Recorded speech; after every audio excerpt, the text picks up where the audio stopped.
Alright, Bismillahirrahmanirrahim. Alhamdulillahirabbil alamin. Wassalatu wassalamu ala asyrafil anbiya'i wal mursalin wa ala alihi washabihi ajmain. Rabbi shrahli sadri wa yassirli amri wahlul 'uqdatam min lisani yafqahu qawli. Assalamualaikum warahmatullahi wabarakatuh. Salam sejahtera and a very good morning everyone. Alright. To Puan Satya Purba, the coordinator of Akademi Pengajian Bahasa, our guest speaker, our distinguished guest speaker, Puan Feruzi, fellow lecturers and dear students. All right, I would like to welcome each and every one of you to our MUET Preparatory online webinar series incorporating with the UiTM APB Collaborative Teaching Initiative. My name is Sri Fitriati from the Akademi Pengajian Bahasa, Centre of Foundation Studies, University Technology Mara, and on behalf of the organising committee, I will be the moderator for the first session of our webinar, which is entitled How to Score for Your MUET Speaking Test from 8 a.m. to 10 a.m. Then we will proceed with the second session at 10 a.m. until 12 p.m. with How to Score for Your Listening Test by Prof. Madya Fatima Puteh. Therefore, to begin, I would like to invite Puan Satya Purba Subramaniam, Coordinator of Akademi Pengajian Bahasa, Centre of Foundation Studies, University Technology Mara, to deliver her welcoming speech for today. Please welcome Puan Satya Purba.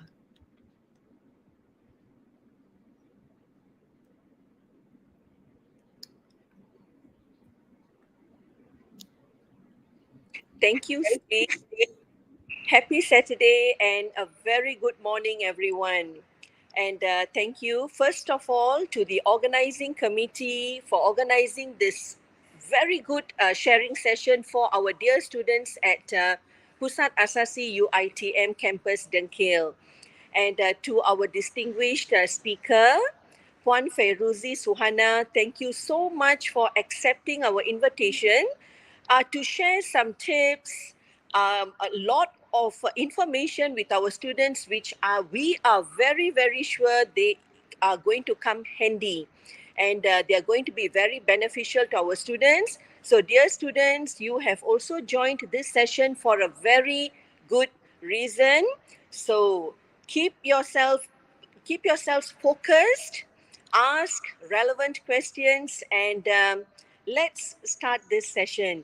And over to you, Sri. Thank you. All right. Thank you so much, Puan Satya Purba, for the welcoming remarks. All right. So now, dear lecturers and students, we are honored today to have our guest speaker, Puan Feruzi Suhana Abdul Aziz from Sekolah Menengah Kebangsaan Taman Ehsan Kepong. Our heartiest and warm welcome to you, Puan Feruzi. Thank you so much for being here today. Before we proceed with her session, please allow me to introduce our speaker for today. With more than 25 years of experience in teaching, Puan Feruzi is a devoted educator where she is currently teaching in Sekolah Menengah Kebangsaan Taman Ehsan Kepong as a Form 6 MUET teacher and is also the MUET Speaking State Trainer, having been engaged in numerous MUET-related teaching, training and learning, grading and developing materials. Indeed, all right, we are most privileged to have her this morning to conduct the session on how to score for your MUET speaking test. Sorry. Hence, I hope the students will be able to seize this opportunity to learn from the subject matter expert herself. So without further ado, let's welcome Puan Feruzi Suhana Abdul Aziz to take over the session for today. Please welcome Puan Feruzi. Thank you, Sri. Assalamualaikum warahmatullahi wabarakatuh, everyone. Good morning. As mentioned by Sri just now, I'm simply a MUET MUET teacher, Form 6. But I would not dare claim myself as specialist of this MUET test. But with observation, with experience, I saw some things that maybe some of you students may have missed. Yeah. Okay. So let's on with the slides. Yeah. Okay. So I will share with you perhaps not many strategies for now, but I would say this one strategy would be very useful to you, perhaps in speaking, and from what I've seen, it can be also applied in your writing paper. Yeah. So let's look at the speaking format first. Yeah. Or actually, what you can get from attending or listening to this webinar. Yeah. Okay. Next slide, please. Okay. At the end of this workshop, yeah, I hope to get all of you to identify the strategies to use for your test. Yeah, of course. Okay. And not just that, you should also avoid making the common mistake during the test. Yeah, from what I've seen, of course. And finally, for you to manage your time efficiently during the test. Yeah. Okay. Next. Okay. They say that for you to enter a battlefield, right? You should know your enemy. So for you to enter the speaking test, for sitting, right? Sitting for this MUET test, for speaking paper, you should know the format first. Yeah. I'm sure your lecturers may have clarify with you, brief you on this, but let us just refresh our minds. Okay, next.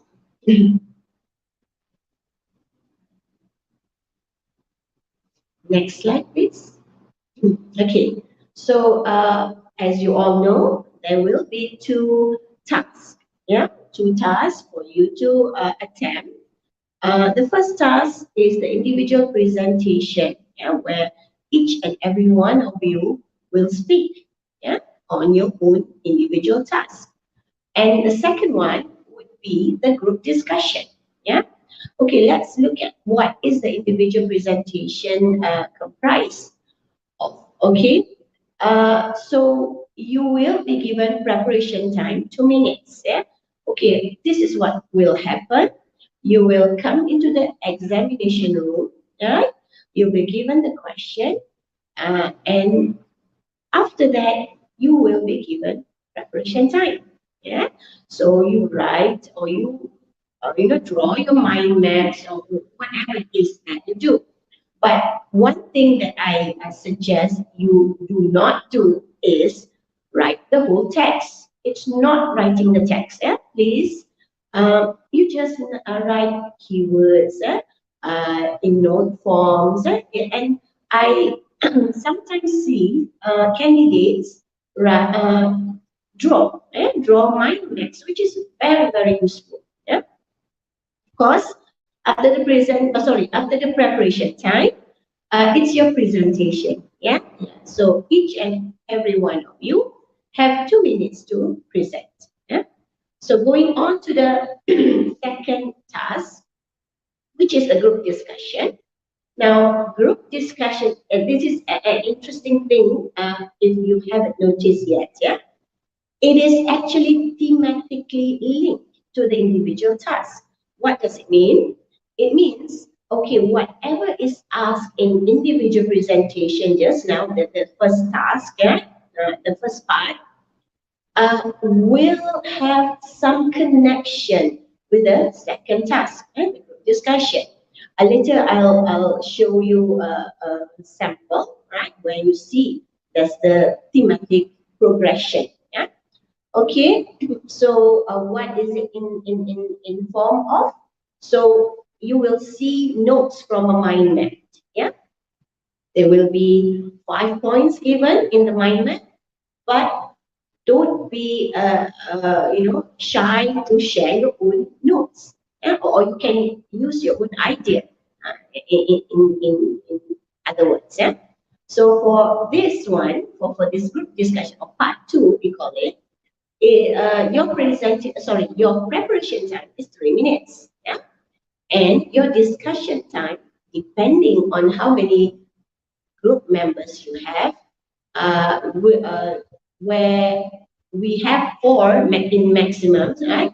So if we have 4 people there, we will allocate 8 to 12 minutes of discussion time. Yeah. So 8 is the minimum. Yeah. 12 is the maximum, where you will discuss and come up with usually a solution. Right. Okay. Next. Okay, let's look at one. This actually is a sample question.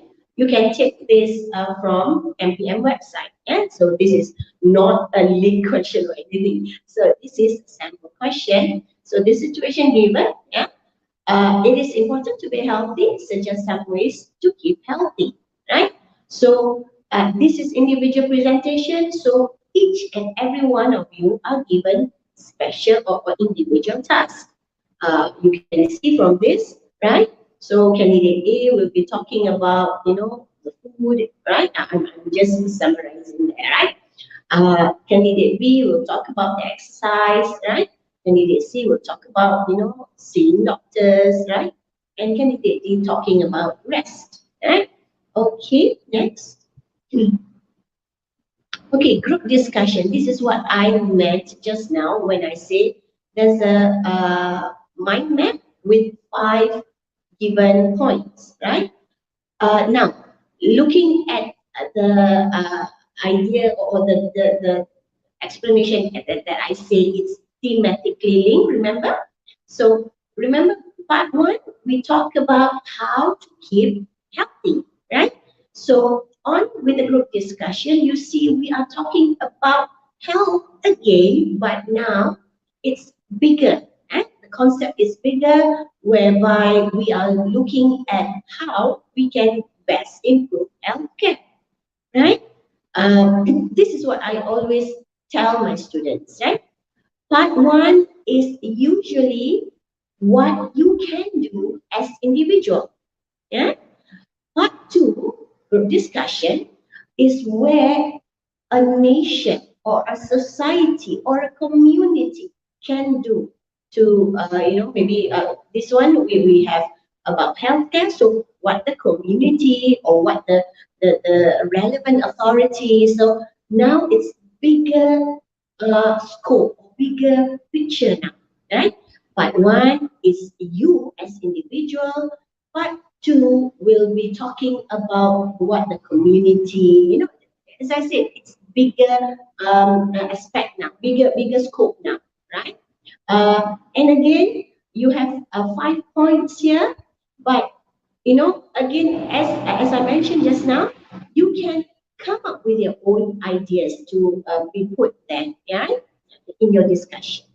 And don't forget, yeah, candidates, or I usually say candidates, don't forget students, look at this is where you have to read through the question. Look at the end of the paper there. At the end of the discussion, try to decide the best way. So you are given 5 points there. Talk about the best way, yeah, to improve healthcare.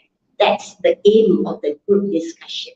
Okay, now talking about group discussion, before we move on to the strategy that I want to suggest to you.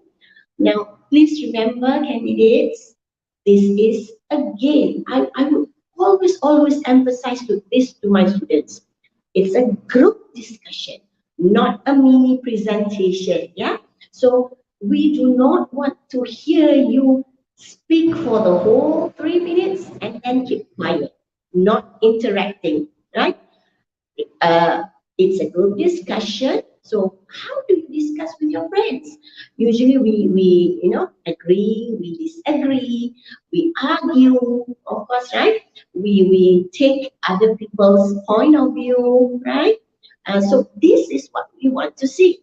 Yeah, this is what the examiner wants to see, whether you can conduct a discussion effectively.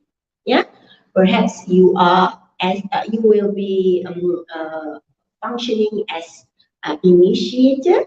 But again, we do not want to see just one person taking one function. Understand?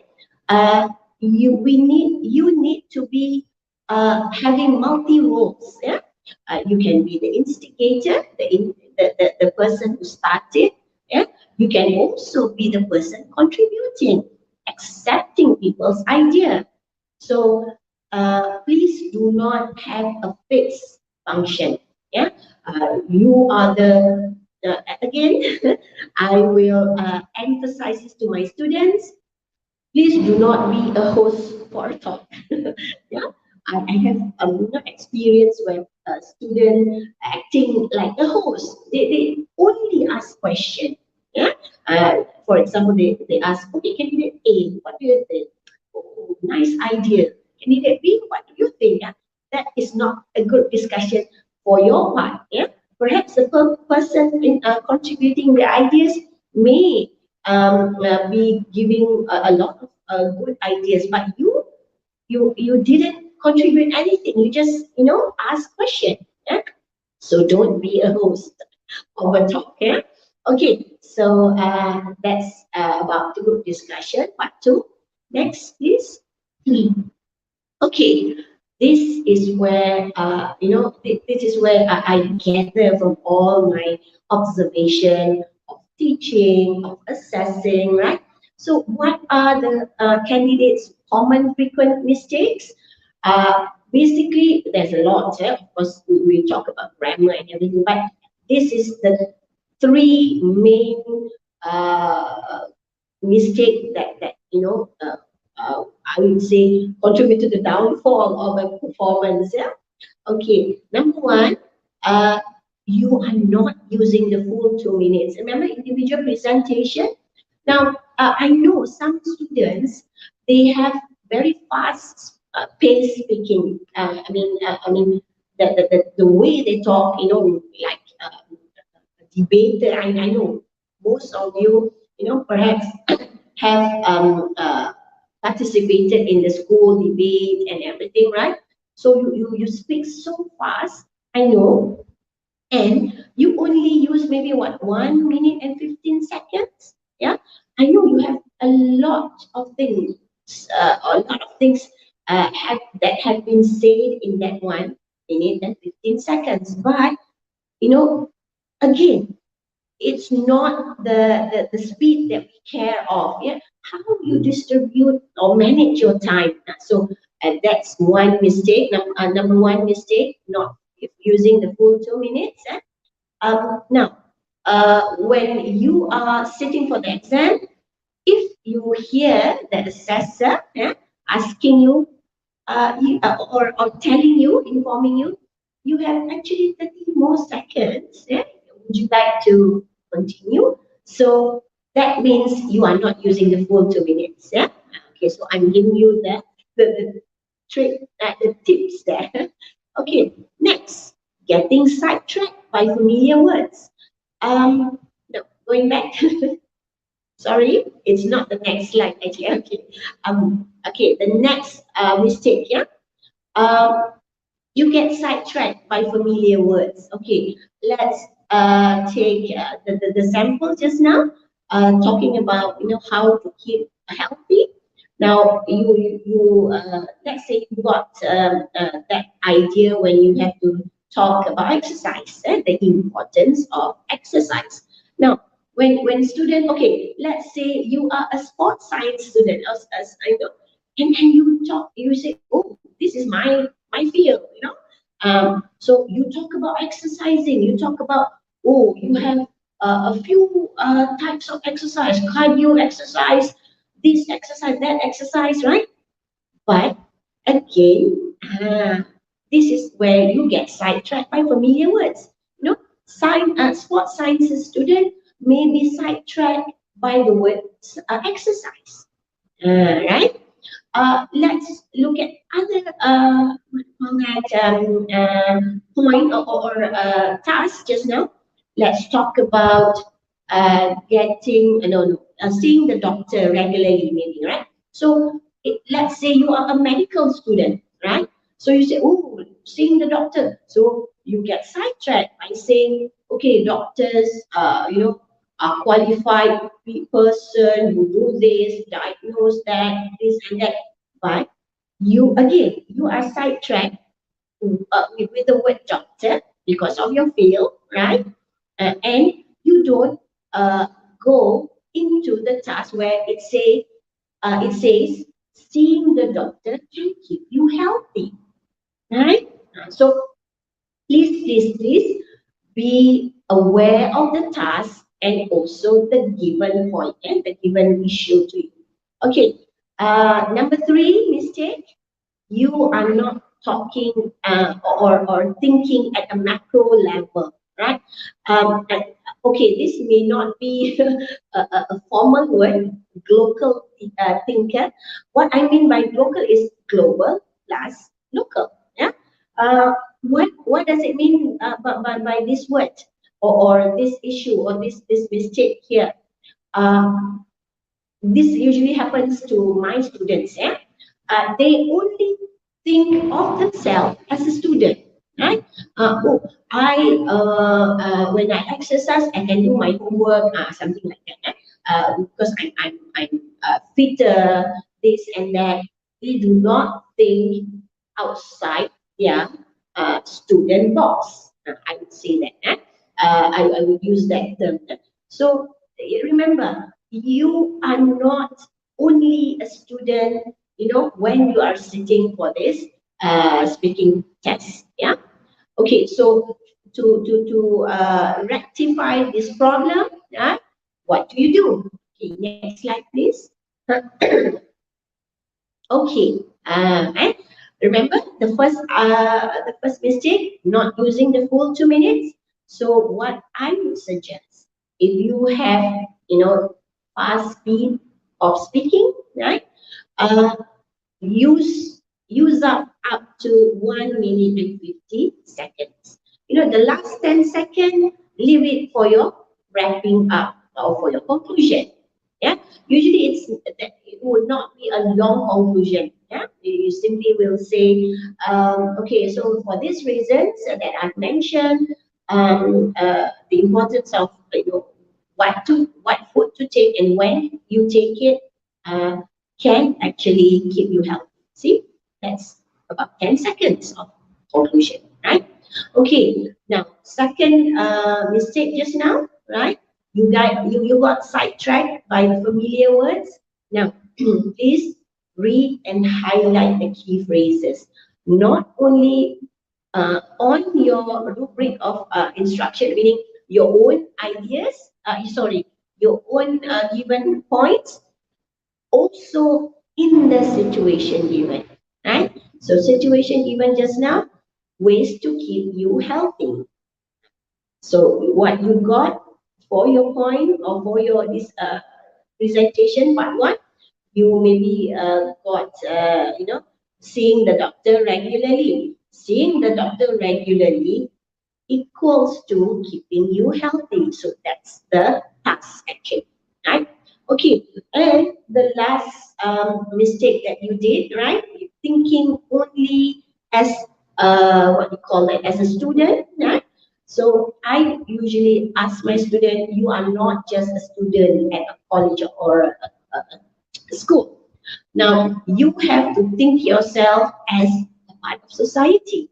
You are the government. You are the authority, relevant authorities, for example, a nation.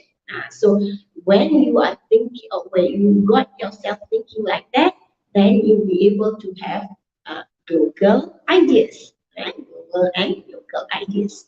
Okay, next slide, please.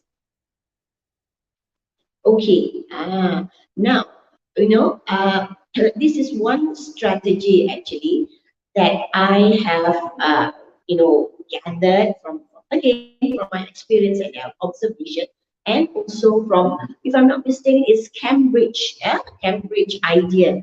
But they have different word for it. I simply, create my own coin term for it. Yeah? Okay, what is it? Okay, so next slide, please. It's called peel. So I always ask my student, when you have an issue in front of you, peel it. Peel the issue. So peel actually stands for point, explain, example, and link. Okay, point. What is it? Explain. Okay, that's self-explanatory. You have to explain. Example also. Yeah. It also means giving examples and link. And later I'll show you a few samples so that you can get the idea what is this process of peeling, yeah, supposed to mean. Okay, next slide. Okay, this is what it means, yeah, basically. Okay, first you state your point first, yeah, okay, then explain it, yeah, and then don't forget the example. And remember the example. Now, explaining an example here is actually the evidence to support your point. Yeah. Okay. And lastly, link them. Whatever you say, whatever you give examples just now, link them to the task. Yeah. Okay. As I said, as I've mentioned here, the explanation and the example is the evidence, right? Now, remember when I told you earlier, this strategy can also be applied to your writing task, writing paper, right? Again, I'm not telling you to do this, that in your writing, but this is basically the general way to do it. State your point first is your topic sentence, right? And then your explanation and your example is actually your supporting details, right? And lastly, the link is actually your closure for that paragraph, right? Okay, so I actually told my students when you are presenting, you are actually in your mind, you are writing a mini paragraph or mini essay. Yeah. So that's why I say whatever strategy that I told my student to use, they can also use it in their writing paper. Yeah. Okay. So next slide.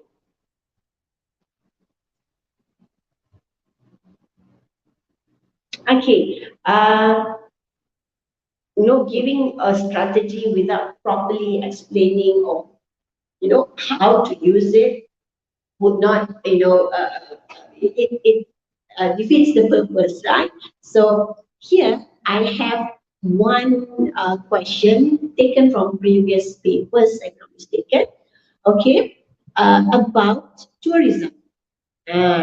So remember when I told you about the thematic progression, right? Here, sample situation 1 talks about tourists, which may be you yourself, you going somewhere, right? So many tourists like to travel out of their country for a holiday because of many reasons. Okay, what are some of these reasons? Okay, you may say, oh, this is so simple, teacher. I know that the first part, right, part 1. Now, you have to remember that in the question format, right, part 1 is the easier one. The group discussion is where, it's more complicated. So therefore, the questioning itself is also simpler, right? Okay, so don't say that, oh, so simple. You ask a question like this, but, however simple the question is, what makes you not simple? I mean, the presentation not simple is ideas. Okay, yeah, remember? Okay, so here we have this question, right? The reason for traveling out of the of our country, right? So candidate A, B, C, D have different reasons, right? So here we have food. Some would say they want to travel because they want to taste food, right? Um, they want to learn culture, or they want to experience a different weather, or simply, seeing the different scenery, right? Okay, so you have that in mind. Let's look at maybe one candidate, yeah, attempting uh, A point, yeah, candidate A point, and using the build strategy, yeah. So next slide, please. Right. Okay, so you can see that, right? Reason is to taste the food, taste the food. So remember what's P, what is the P stands for, right? E. Okay. Now please don't limit the E there. Right? I always tell my students that EE doesn't mean only two sentences. Okay. This E can be infinity. I always tell my students, the more ease you have, the clearer, the more justified your point will be. Right? Okay, let's look at this, for example. Tourists travel out of their country to have a taste of food at its best. So we say, oh, why do you want to go to, for example, why do you want to go to Japan, for example? You say, oh, I want to taste the food. So why go to Japan? So what is special about Japan? You have that idea in mind. Okay, so the explanation is this, yeah? You explain first. When we mention some country's name, right, we normally associate them with the food they have, right? Okay, so who are those people who go outside and experience food? So we call them food enthusiasts or foodies, right? Okay, so the words that you use uh, actually actually reflects your maturity in thinking, that how well read you are, right? So basically, students can say, oh, people go outside of the country to taste food. People want to eat sushi in Japan. So all those word people, right? Okay, may cover many different people. But when we talk about people who travel outside specifically for food, we would call them food enthusiasts or foodies, right? Okay, so some food enthusiasts or foodies who claim themselves as gourmet eaters, right? Okay, so again, remember, look at this vocab. You use that effectively for your point, right? Gourmet, when we talk about gourmet, we talk about food, right? So it's all relating to food, yeah? Food at its best. Okay, so who claim themselves as gourmet eaters would be likely to travel far and wide. So, they would be willing to go all out, even catching a flight to foreign countries simply to bite into some famous local dishes or beverages. Now, when we talk about food, it's not only food as in, a dish. It can also be in terms of beverages. Right? Okay, so that's explanation. Now, into the example. For example, right? What is Italy famous for?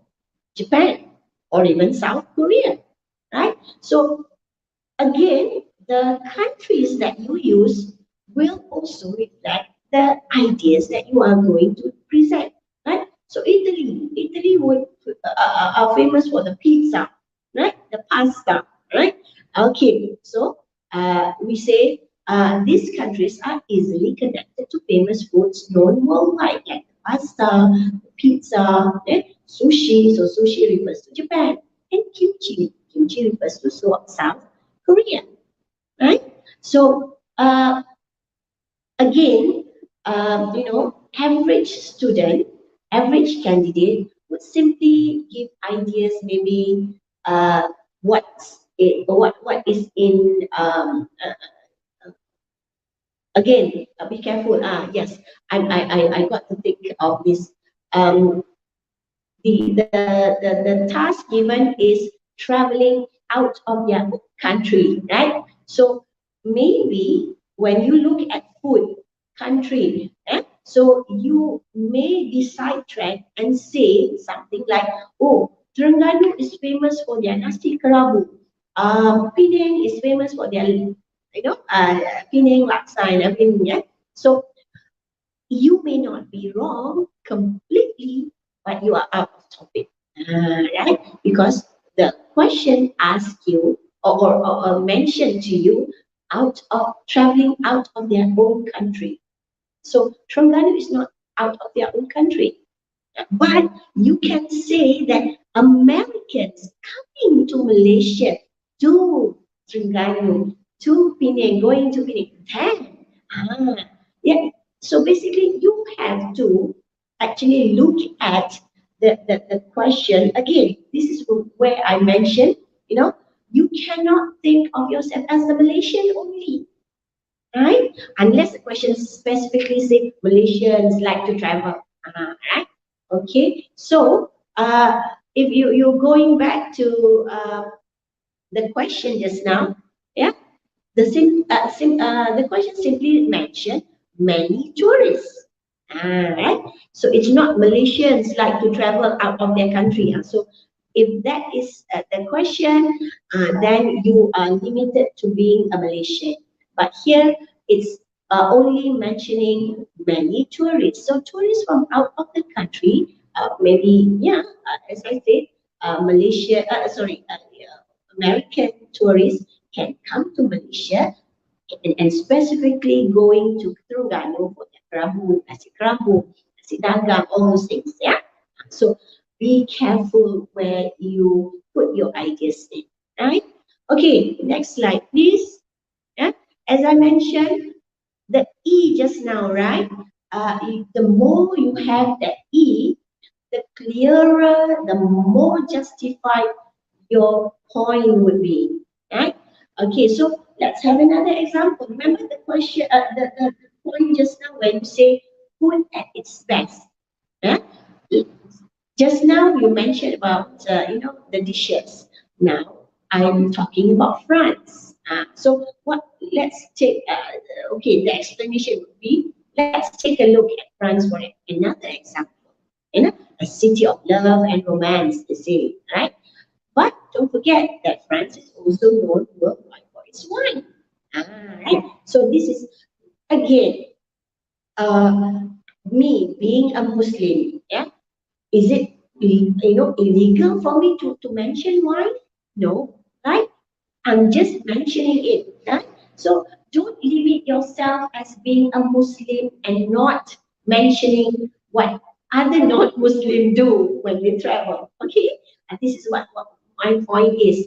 Don't just say that, hey, I don't go, outside to drink wine. No, you are not. But others do. Let's mention that. Okay, so okay, France is known for its wine. So the country has the biggest vineyards in the world, in fact. Thus, tourists can not only enjoy the wine, but also the surrounding view. Now, be careful when you talk about this, enjoying the view, because you will mention a little bit about the scenery where it's actually the point of candidate D. So, you can actually mention at a pass, at what we call it, just mentioning it. Don't explain it, elaborately. Okay, and then we say, what's more, people traveling to Vietnam, right? So Vietnam is famous for what? The coffee, right? So you talk about that. So we will have two examples which can cover 2 minutes. Yeah. Again, this is actually fulfilling the full 2 minutes requirement, right? So that's your E, that's your E. Yeah? More E's will be better. Yeah? Explanation, example, going back to explanation, going to example again, right? Okay, and don't forget linking. That's why it's PEEL. Huh? Okay, so L, thus it is undeniable that food is one reason why big tourists travel out of their own countries. You have to wrap it up. As I said, as I mentioned, I've mentioned it. I know I'm repeating myself, but I always do this because I want to, emphasize this so much. Link them. You know, it's a conclusion for that point. This is why food is one reason. It is undeniable that food is one reason why tourists travel out of the country. Yeah. Okay. So I hope you are clear with this. Yeah. So another example. I'm giving you another example here. Okay. Shall we? Next slide. Okay. We have another situation. Yeah. The situation is about financial problem, or I usually say or tell my student, if we talk about financial, it's about economy, right? No, a bigger picture. But of course, part one, we talk about what we can do as individuals, right? Okay, so here we have many people are having financial problems now. There is a need to save money in any way possible. Yeah? So suggest some ways. Yeah? Usually it's suggesting ways, suggesting reason, stating reason. It's that kind of question tag. Yeah? Okay. Okay. Candidate A. Yeah. So B, C, and D will have different ways of saving money. So you look at candidate A. We should eat home cooked meal every day. And candidate B says we should limit our shopping trips. Yeah. And C, we should reduce our entertainment. Yeah. And finally, we should use public transportation. Now, the points or the viewpoints given for each candidates here are normally not overlapping. Yeah, usually are not overlapping, but it may touches a little bit on certain candidates' viewpoint. But if you look at this, candidate A talk about food, right? Home cooked food. Candidate B talk about the shopping, right? Candidate C talk about entertainment. So there's no way overlapped with other things, right? And candidate D will talk about public transportation, right? Okay, so let's look at how we implement field strategy in one of these points. Yeah? Okay, so we take candidate A's point again. Next slide, please.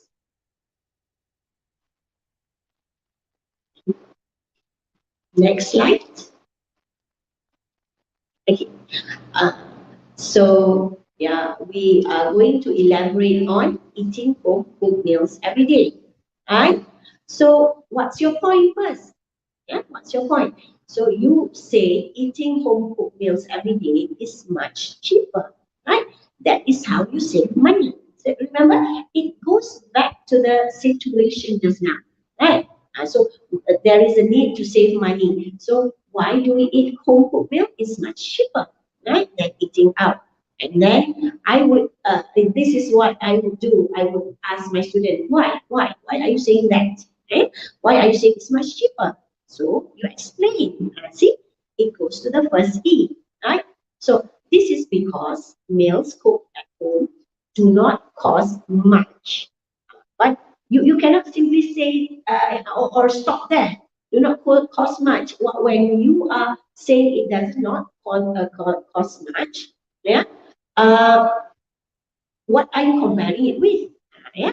So compared to meals bought at a restaurant. See? So if there's a comparison, then it's much easier for you to explain, right? Okay. So how so? How so? This is my question for my students. Usually I would say, okay, how so? How so? Explain. So with this question, my students will normally explain, oh, teacher like this, oh, teacher like that. So this is what you should do, right? So give me the explanation why it will not cost much. Okay, cooking at home means cooking for the whole family, right? Imagine a family of 5 members. So when we talk about cheaper, maybe not expensive and everything, you have to have a figure, right? You have to have numbers. Right? So here is where actually I always ask my students, again, this is where your mathematical skill comes in, right? Okay, so you make the mathematical calculation, right? Okay, so here, for example, imagine a family of 5 members and the day's menu is spaghetti. Okay, so the ingredients needed for this meal would probably cost, there's that word, you don't have definitive, you don't use definitive adverbs, like must cost, cost, simply just that verb. You usually have that, you know, uh, uh, you know, adverb where you moderately lay out your ideas. So would probably cost about 30 to 40 ringgit, right? Okay, don't just stop there. That's not, costing much.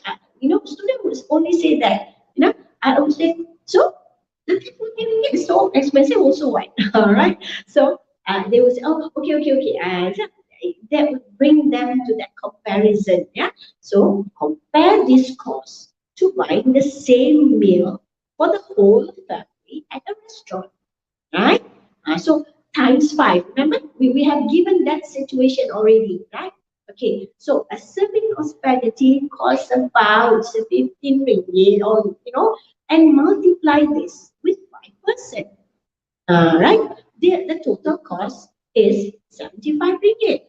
Now, isn't that a big difference than the cost of cooking at home just now? So we now make the comparison: 30 and 40 ringgit compared to 75 ringgit. Right? So some would say not so much difference, why? Right? Okay, then another explanation is needed. Okay, next slide.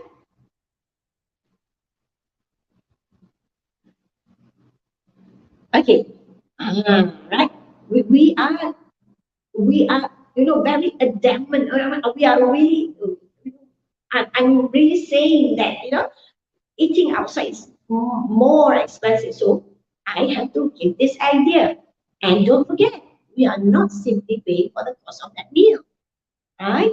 At the cashier, we are likely to be paying more since there is a service tax, government tax, or other taxes. If you know of, right? You just put it there and such. So at the end, our meals outside would most probably see. I would really suggest to my student or recommend to my student, use that word. Most probably, would probably, is likely. It's not very definite. It's not 100% correct. Yeah, but it's not wrong. Right? Okay, would most probably cost around 100 ringgit. So 100 compared to 30 and 40 ringgit just now, that would be a much difference, right? Okay, again, this is only the cost for a day's meal. Right? Are we okay to eat like this for a month, for a year?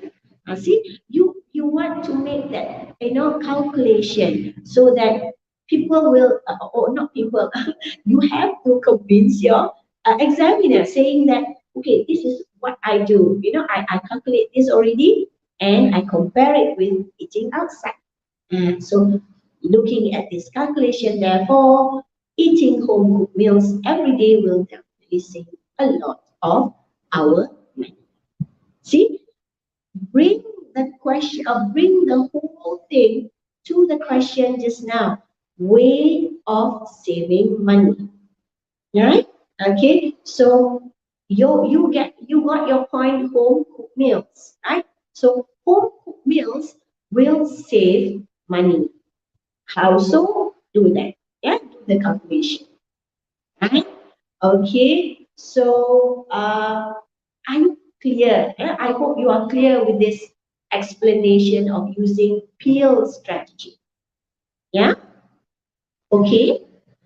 So that is the end of peel strategy. I have another strategy, but I think this is actually I don't think I need slide for this because the name itself has explain what the strategy means. Okay, the second strategy is actually opposite case scenario. Opposite case scenario. Okay, let's have this coming back to this question, eating home cooked meals every day. Okay, okay, why do I recommend this opposite case scenario strategy? Usually, my students, they couldn't explain so much on one point. So they will have, the balance of maybe 45 seconds more to fill in. Yeah. So I told them, okay, if you don't have anything else to say, now, have this strategy where you use the same idea but opposite case scenario. Okay, let's have this. Okay, we have this eating outside, right? Okay, let's say you couldn't explain about the government tax, the service tax and everything. So you have to maybe say, if you don't eat, the word is, if you don't eat home cooked meals, what do you eat? Yeah. Okay. Like right now, the trend is delivery, food delivery, right? So you will say, maybe you will depend on heavily on the food delivery. Yeah. Now, food delivery, although it may cost cheap, but again, yeah, it's a one person meal.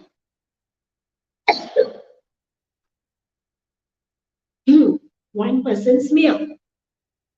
Again, yeah, if you heavily rely on this delivery services, right?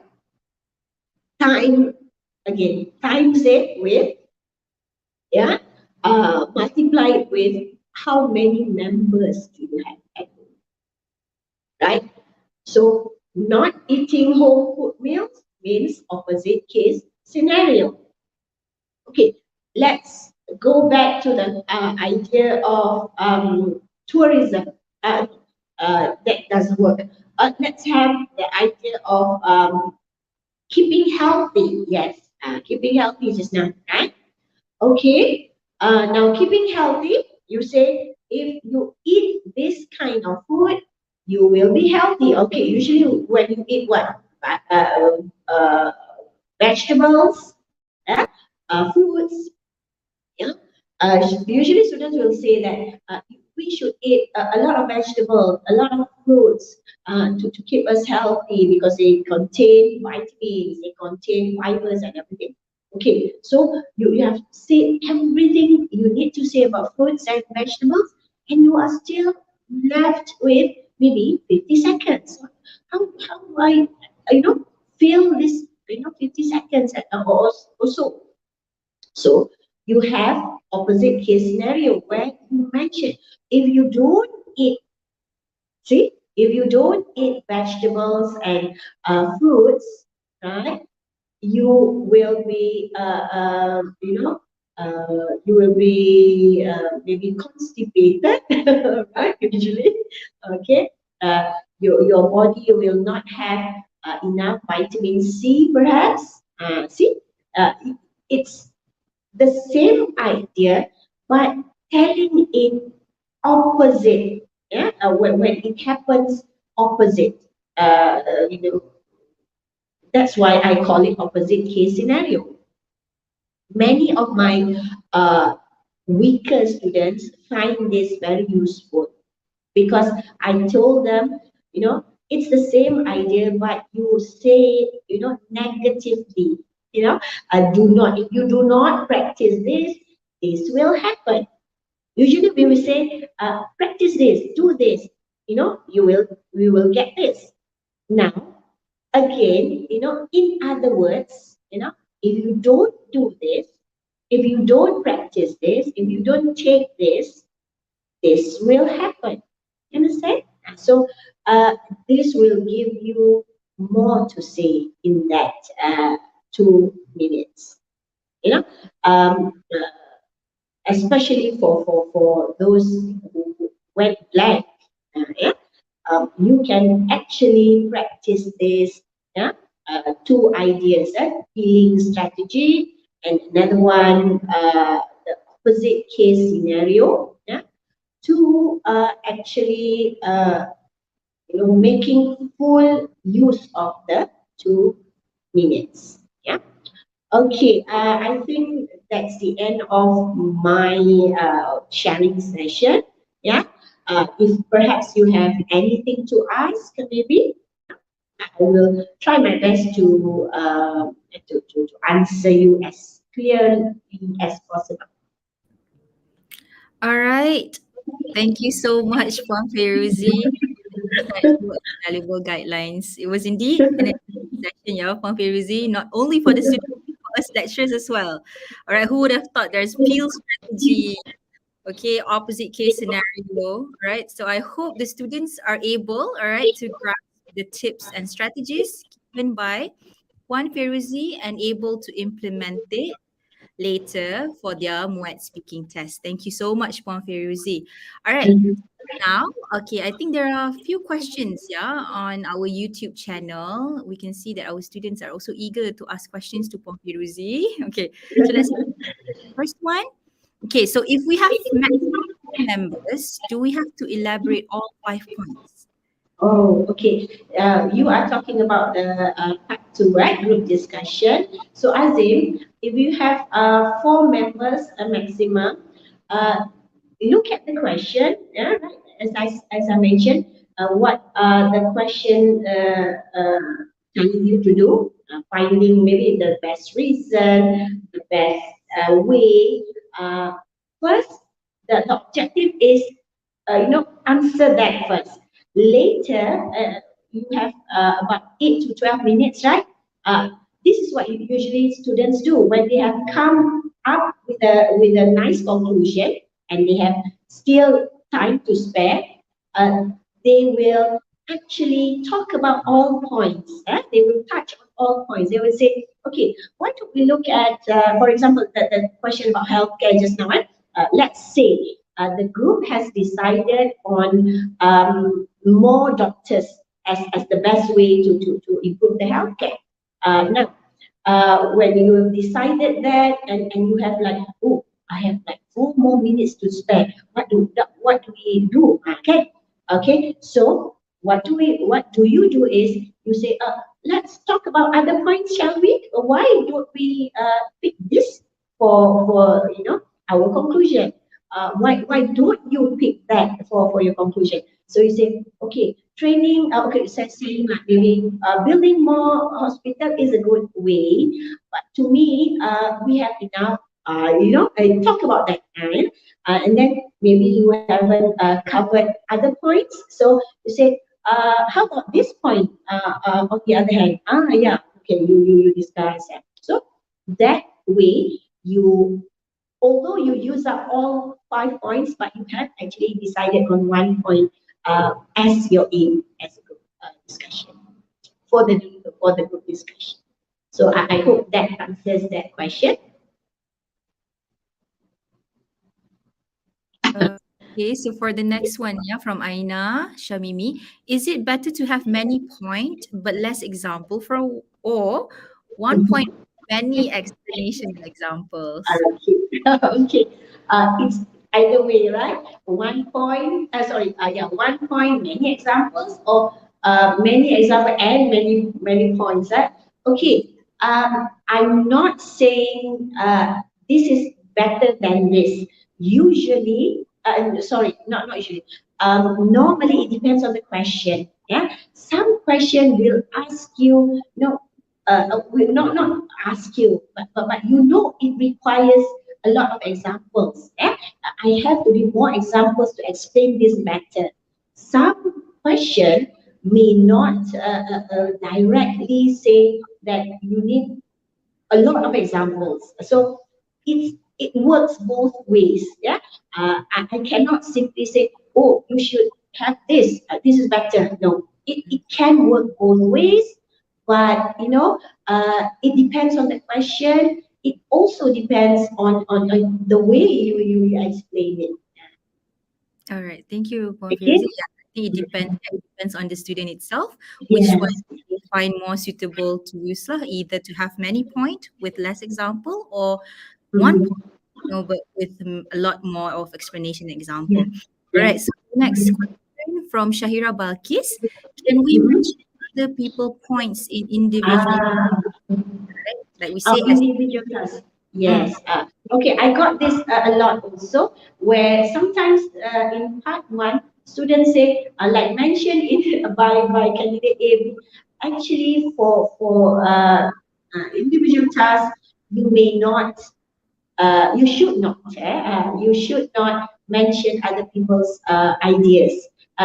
That's why it says individual task. You are talking uh, as as if you didn't hear the other people presented. You understand? Yeah. Okay. Although you hear it, yes, but actually, I ask students to listen to other people, because sometimes the style or the strategy they use may be applied to your presentation later. But mm. you may not, you should not mention something like, okay, mentioned by candidate A just now. I think I know it's not supposed to be done like that. Okay, I hope Shaira, you are clear with that. All right. So, Puan Firozi, just to get it clear, so this is for individual task one, right? So for the Yeah, first, yeah, we cannot, yeah, yeah. the student should Yes. mention. Should not mention other people's points first. Yeah. All right. Thank you, Puan Firozi. So the next one, Haziq Izzuddin, are there any possibilities for us to take app and have a group of our own friends in the group? Okay, this I would not know, because this is MPM's or MEC doing. But so far, if I'm not mistaken, if you register, consecutively, meaning one after another, okay, and and choosing the same center, maybe you choose, because I know a few centers offering MODs. You may, I'm not saying, you know, there's a must there. You may get your friends as a group, group members. All right. Okay. Thank you. Do we have any other questions? Okay. Muhammad Akil Rosli, what happened if state false information? They like to Okay, keep their own scenario okay, as well. yes, yes, yes. Okay, Akhil, this is what I told my students. Yeah, I'm not saying legalize this, but I told them, fake it as you make it. Yeah. Okay. Okay. Let's see. Let's see. Okay. I have a question, something like, okay, tourists just now, right? Many tourists travel out of the country for this reason. So suddenly you come up with a statistic. I know this is usually the false information that we use. Uh, According to the Ministry of Tourism, in year 2022, from January to June, around 1,000, or if you just made up that figure, right? Well, if it's not too much, we will accept it. But false information like, okay, let's say, yeah, I'm just giving an example. Okay, our Prime Minister, Dr. Mahathir Mohamad, Dr. Mahathir, when are you talking about? That would be false information. Huh? Okay, that would be a little bit, affecting your marks there. All right, that's an obvious, I would say, an obvious. Yes. That means you don't know your facts. Exactly. All right. Okay. The second question. Okay, I was not sure of the name of the student. Okay, but the question is, do the facts have to be accurate if I'd like to use it in task? The same thing with false information. This is actually almost a similar question. Yes. Mm-mm. Now, even the examiners, the assessors, would not have the privilege to, okay, let's say you have that statistics just now, right? We will not go and Google, is it true? Or, the number you said, no. Yeah? But if, like I said, if it's not too much, we will take it as it's accurate, it's true. Yeah? Mhm. All right. Okay. Do we have the next question? Or are we done? Ada lagi ke? Okay. From Kas, what can I do if I start with no ideas at all? Ideas at all. That's why I told you that the opposite case scenario. No, okay. This is another way of doing it. You can also actually have some personal experience, but of course relating to the point at hand. Yeah, you cannot simply say, "Oh, I went here just to fill in the time," for the presentation. Okay. Yes. Okay, okay, thank you. Next question. Do you have the next question? Harith Mao. Okay, Harith, if the topic is about financial, can you add just a bit information about health in your speaking? Adding No, I had to get this in the topic about financial. Can you just add help in your speaking? Now, I'm trying to get what the issue is here. Okay, let's see. It's about financial. Okay, maybe people are burdened with a lot of financial issues. Yeah, Mhm. question is that. So maybe you have to, if let's say that's what are the issues. I'm trying to get the question and say, wait, hold on. Okay, I'm trying to absorb this. Yeah, topic about financial. Can you add a bit about health in your speaking? Now, if the health part, yeah, is related to financial, perhaps maybe you say because of the health problem, both parents or many residents and many citizens cannot, that cannot work. Therefore, they face financial problem. So that could be, yeah, that could be how you relate it to that financial issue there. Yeah, I don't really. You may have to have it. Yeah, you may have to word your question a bit more so that I can explain it better. Yeah, but that's how I say it. If let's say you are talking about how mental health are affecting people nowadays, they are retiring. Yeah? Many of them are retiring from their profession. So this could,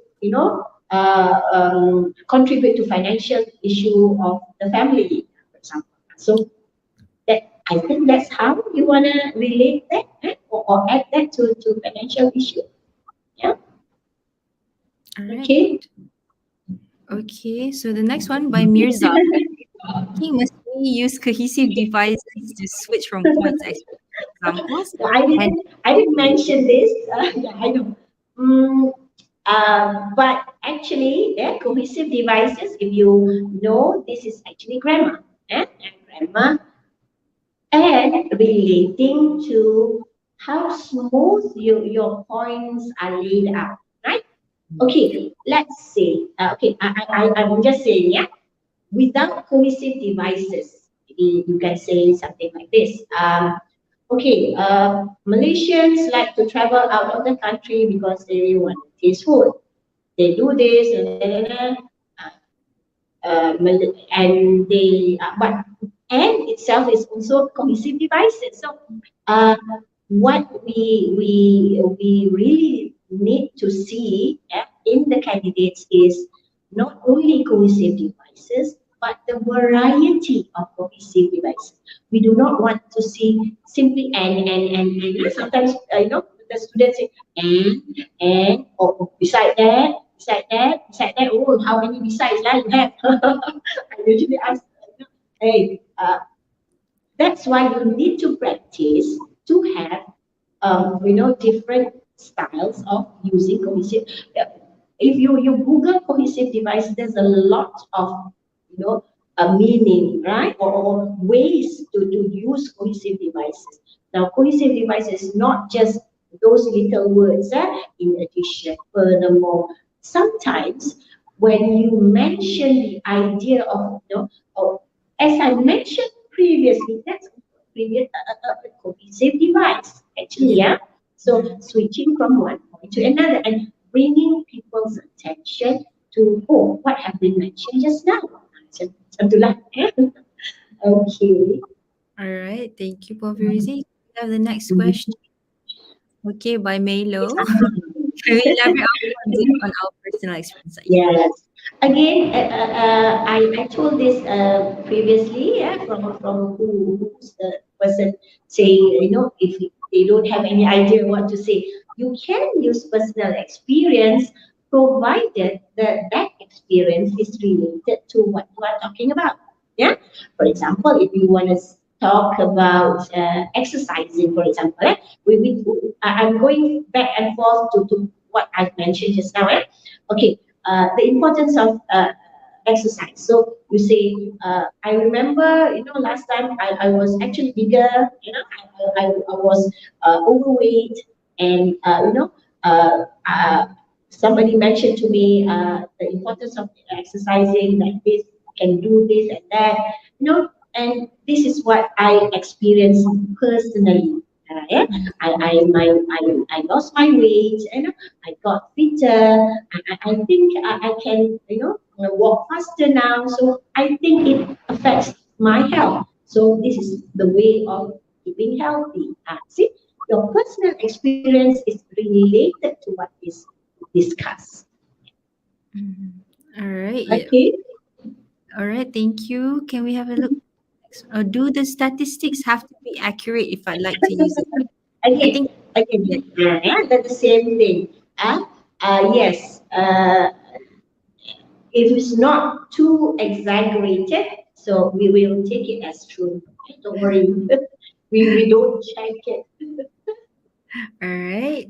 Do we have any other questions? Okay, You know, Elmer, okay.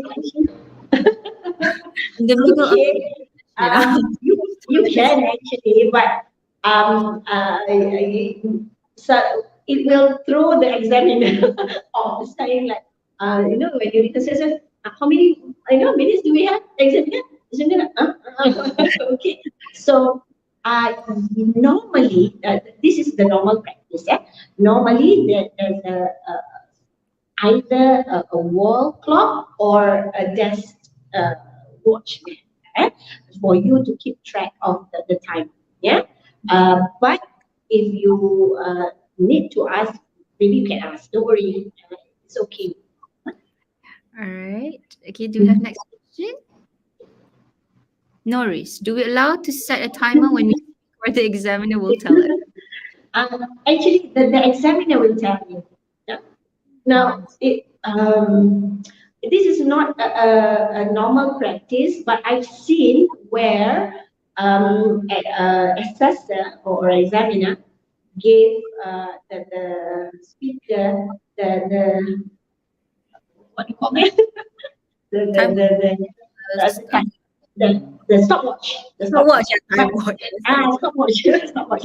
But this is not a normal practice. Now, Norris, please don't be asking the examiner, can I have the stopwatch, please? Okay. But if the examiner allow you to hold it yourself, that would be even better. But actually, the examiner will say, okay, okay, candidate A, you can start now. Click. You will see the hand movement. Okay, and then you talk and talk. That's why actually, candidates, please practice. Then you will know how long is that 2 minutes. Yeah, and you say, oh, if I speak this much, actually, yeah, it covers that around that 2 minutes. Yeah. Okay. A group. Yes, you can interrupt, provided again. Yeah. It's relevant. Yeah. Again, when you have something to, especially, we would also encourage interruption, especially when that person speaking has spoken for a long time. Yeah. For example, one candidate speaking and speaking, go on and on and on. You think, no, I need to butt in. I need to speak about something he mentioned. Okay, so you can say, excuse me, candidate A, I think I agree on something. So you can interrupt. You should interrupt, especially when the people speaking there has spoken for too long. Yeah. However, for Fairuzi, this is the question that the student asked. I also would like to ask because a student is the student that she asked I believe. She asked that during the preparation for their group discussion, right? Are they able to discuss? No, Or no, no. This is what, okay. Again, this is where you prepare on your own. Yeah. Usually the strategy that I ask students to do is, when you prepare, you have pros and cons for every single point. Yeah. Therefore, when you discuss, you will be able to pick up wherever the person is speaking. Yeah, like for example, although you are agreeing with one point, suddenly the person talks about another point, and you have actually some point to counter. So you just simply do we have to speak in order? Candidate A first. I think, Sarah, you mean in part two, group discussion? No, no. In group discussion, there's no more actually, there's no more candidate A, B, C, or D, meaning there's no order. Whoever wants to speak first can speak first. Yeah. all right. Do we have the Okay. next question? We Okay. allow to pass the session. Okay. Yes, and definitely I know that this can happen. Yeah, you're speaking, especially in group discussion. Again, Nas, I think you are referring to a group discussion, right? So maybe you have a hard time elaborating some points, right? And then actually, honestly, I would like for other candidates to help out. Help out meaning, maybe this is why it is important for you to listen to other candidates so that you follow what the candidate are trying to say, right? Maybe the person got stuck somewhere and you think, I think you want to say this. So, do you mean this? Right? This is actually a very good group dynamics. Kita nak tengok macam tu lah. We want to see this, happening. We do not want to see you, okay, you are stuck, I'm here, keeping quiet. No, no, I won't do anything. No. Yeah. So help out. Yeah. Next question is passing the session. Maybe you, rather than passing, we would like to see candidates taking that session. Yeah, yeah. So that would show the initiative from you. Of course, anybody could go start and say, candidate B, you go ahead, right? But we would like for other candidates to help out in a way, saying that you again, I'm repeating myself again. Follow what the candidate is saying so that you may have an idea of what he is trying to say. Right? Okay. So now you can pass actually, but I would like for to see for the candidate other candidates to help you out actually. Yeah. All right. Okay. Thank you. Do we have next question? Okay. Can we do? Oh, sure, surely you can. It's a normal thing. I myself say, I'm saying that I'm so animated when I'm explaining. Yeah, I'll do this, not that. Yeah? But of course, as long as you don't, slap the person beside you, it's okay. Okay. All right. Yeah.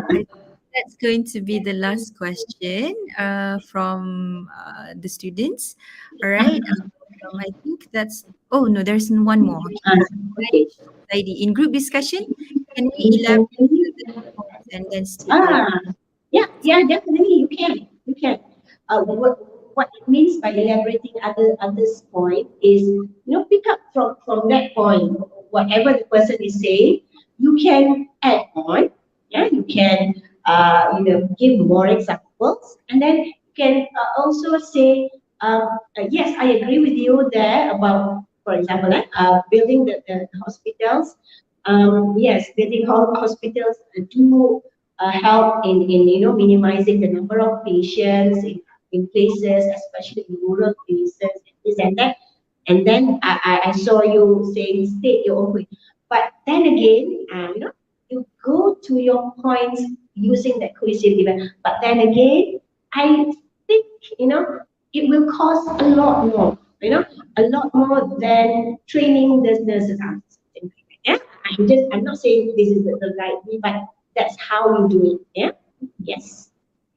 You can elaborate at this point. All right. Okay. So the question, I think that's the last question. Okay, from the student. Okay, soalan yang terakhir. All right. So now I think that's the end of our Q&A session. Thank you so much, Puan Ferizi. I think even I am learning something. All right. And I believe all of us are now well informed, all right, on how to sit speaking Oh, test. may I add a bit of information here? Yeah. Yes. Okay. In group discussion, especially candidates, students, please again remember the term is group discussion. Yeah. Please interact.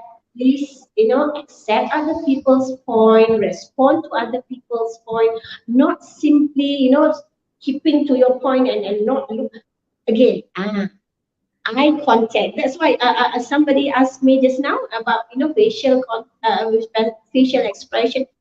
Making facial expression means you are listening to the person. If you're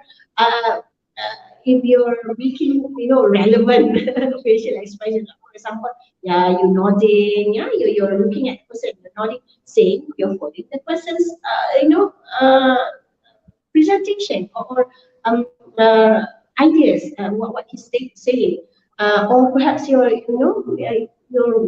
scratching there. You say, oh, perhaps if the person speaking get that, they will try their best to explain, clearly. Yeah?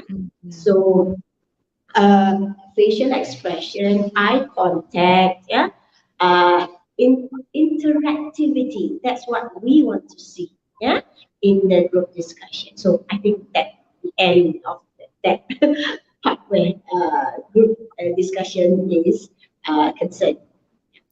Yes. All right. I think I have to agree on that, Puan Ferizi, where they get so tense with, thinking of their points, they don't even look at the other candidates, So Correct. Yes. that's worrying as well. That's why we keep on reminding them it's a group interaction. So they should be looking at others, listen well, right? So in order for them to be able to respond. Definitely. All right. Thank you so much, Puan Ferizi. I would say that on behalf of the UiTM APB Collaborative Committee, we would like to convey our heartfelt gratitude to you, all right, for taking your time off to conduct this wonderful session. And I hope, in the near future, perhaps, this is virtual, perhaps you can do a face-to-face. Who knows? Yes, I would love that because again, looking at the person's response, facial expression, Yeah. helps me, whether I can make you understand or not. Yeah. So I hope, perhaps in the near future we can plan something ahead. All right. So thank you so Okay. much, Puan Feruzi. Okay. Um, That marks the end of the first session. All right, for students. All right. I just would like to remind each and every one of you. Okay, the QR code for the attendance will be given at the end of the second session. All right. So the second session will start at 10 o'clock. All right. So please remember to scan the QR code for the attendance later. All right, which will be included for your curriculum marks. All right, so I hope all of you will stay tuned for the next session at 10 o'clock. All right, so take a break first and then we'll start again at 10 o'clock. All right, with that, thank you so much, Juan Feruzi, again, and thank you so much, dear students. We'll see my pleasure. Okay, thank you. Bye. you. Bye.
Can't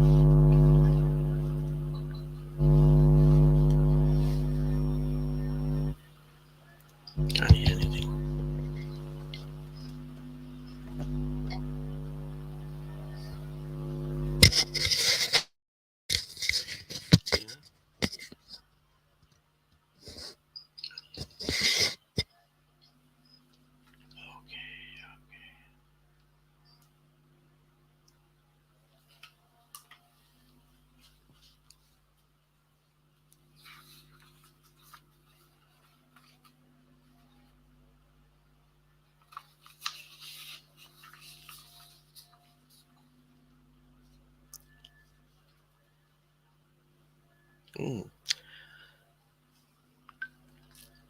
Assalamualaikum and salam sejahtera. Good morning, everyone.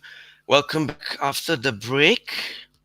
We will now continue with our second sharing session in our MUET Preparatory online webinar series, incorporating with the UiTM APB Collaborative Teaching Initiative. Good morning. My name is Mr. Imran Daniel Krish from the Academy of Language Studies, Bengkel campus.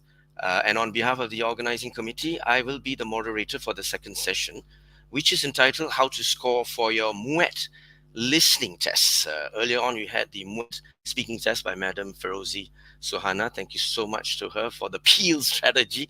I will remember that for all the academicians, language instructors, as well as for the students. Yeah, it's been very enlightening so far this morning. Great work, Sri. And now, for the second session, we are indeed very pleasantly gratified to have our guest speaker, the next guest speaker, Associate Professor Fatima Puteh from the University of Nottingham, Malaysia. And she's from the Center for Academic Partnerships and Engagement, CAPE. Our heartiest and warm welcome to you, Associate Professor Fatima Puteh. Good morning. Good morning. Health. Now, before we proceed with your session, Prof, please allow me to present to you some of Professor's illustrious credentials from her CV. All right, so to begin with, Associate Professor Fatima Puteh holds a Master of Arts, MA, in Applied Linguistics with special reference to the English language teaching, which she obtained in 1991 from the University of Durham, England, and a Bachelor BA Honours, Bachelor of Arts in Language Studies English from the University of Essex, England, which she was conferred in 1982. Currently, she is the Associate Professor at the Center for Academic Partnerships and Engagement, CAPE, C-A-P-E, University of Nottingham, Malaysia. Now, prior to this appointment, she was also an Associate Professor at the Language Academy Faculty of Social Sciences and the Humanities University Technology, Malaysia, in Johor. Notwithstanding, Associate Professor Fatima is an expert trainer of trainers, TOT, and she's been engaged in numerous MUET-related teaching, training, and learning, grading, developing materials, and she's also best accredited for her involvement in the designing team for the new MUET CEFR aligned syllabus that we are currently following. And she's been called to train trainers at the Help University, Sunway University, and University Pendidikan Sultan Idris, among others. And also she's the winner of the gold medal in the New Academia and Learning Innovations NALI 2018 competition. It's for the project entitled MyLine UTM UNMC BCE DP MUET Preparatory Transnational Collaboration. Okay, and with that, indeed, we are most honored to have you here, Associate Professor Fatima. A glorious CV, tremendous accomplishments from you. And so this morning, to conduct this sharing training session, to continue our second part, this time it's the MUET listening test. So without further ado, let's welcome Associate Professor Fatima Puteh to address our audience this morning. The stage is yours, Professor. Right. Thank you, Mr. Imran Daniel, for the introduction that you've given about me. Okay, ladies and gentlemen, okay, you're here to polish up your skills in the listening abilities to prepare you so that you'll be able to breeze through your MUET test, which will be very soon. Yeah. All right. Okay. Allow me to share with you some information about what you need to know about the MUET listening test, because what I'll be sharing with you are things that many candidates take for granted, and they walked into the examination hall thinking that I have the language, therefore I shouldn't have any problems in sailing through this test. That idea is very wrong. Okay. What I'll be sharing with you now is, okay, allow me to share my my slides. Um,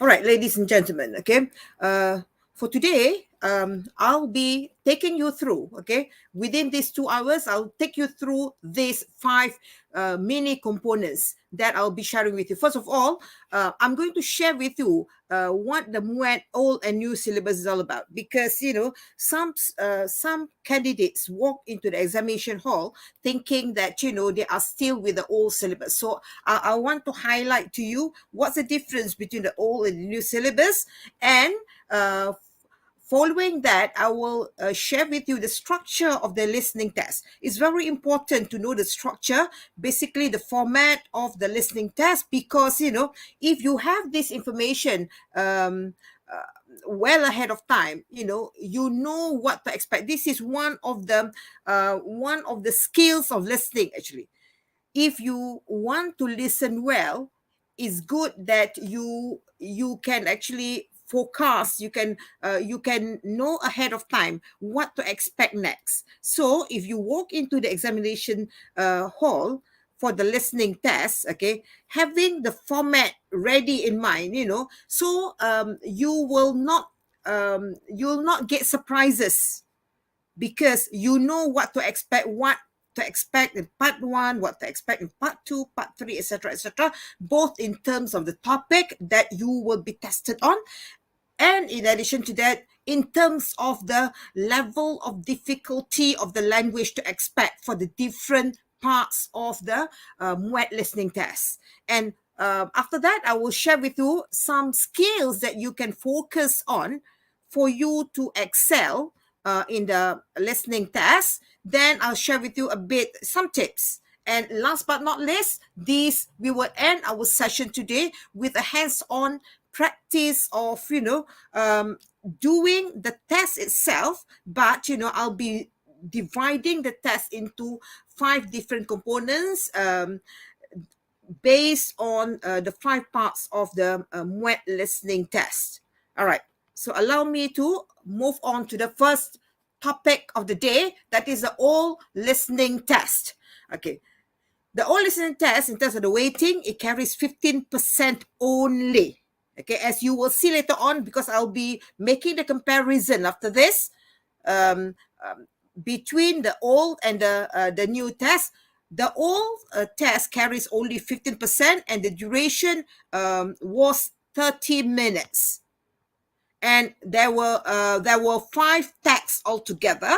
And the type of text that candidates were given were, lectures, briefing, talk, discussion, telephone conversation, and the list goes on. You can read that. I'm sure it is clear enough. I will not want to insult your intelligence, as in, reading out every single thing on the screen. Okay, in terms of the number of questions, there were 20 questions based on the old syllabus.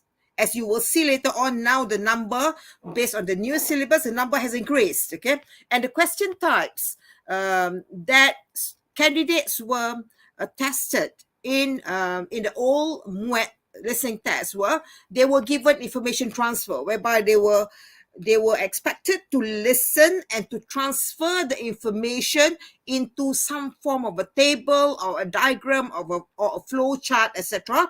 So there are a lot of skills, a lot of demands on the part of the candidates based on the old system, whereby first you have to listen to understand, and from the understanding you have to transfer that idea into a table, and at the same time you have to worry about grammaticality of your answer. Plus, another thing with old MUET was you have to be within a certain number of words. Okay, some questions, the answer have to be within 3 words and some with 5 words. So for the information transfer, candidates were expected to answer within 5 words. And then there were short answer questions, and most of these are the 3 or 5 word limit. And last but not least, we had the 3 option multiple choice questions. That was the old MUET. And now, okay, let me share with you, okay, what the current listening test for MUET is like. It's a lot more straightforward, less challenging, because, okay, all the questions are MCQ. If you take a look at the last point here, question type, there are MCQs, either 3 option MCQs or 5 option MCQ. No more the question whereby you have to complete a sentence within 3 words, within 5 words. Okay, that will be, this is where this test is less challenging. And that's why I'm saying, I'm going to tell you that, you know, if you do well, if you are familiar with the format, you know what to expect, you can excel in the listening test. And okay, take note of the weighting. Instead of just 15%, now the listening test carries 25%. Okay, think of it this way. If you do very well in your listening test, if you can get at least 20% for the listening, if you can score at least 20% from the listening test, okay, imagine the CFR level or the MUET band that you will get at the end of this, because now the listening test carries 25% instead of only 15%. Okay, let me take you through this. Okay, weighting, as I said, 25% now. And then the duration of the test, because the weighting has increased, okay, now the duration of the test has also increased. Instead of just 30 minutes based on the old syllabus, now the amount of time allocated for our listening test is 50 minutes. And the good thing is, okay, you will have the opportunity to listen to the text twice. Okay, twice. Okay, and then now the number of texts, there will be 7 instead of just 5 before this.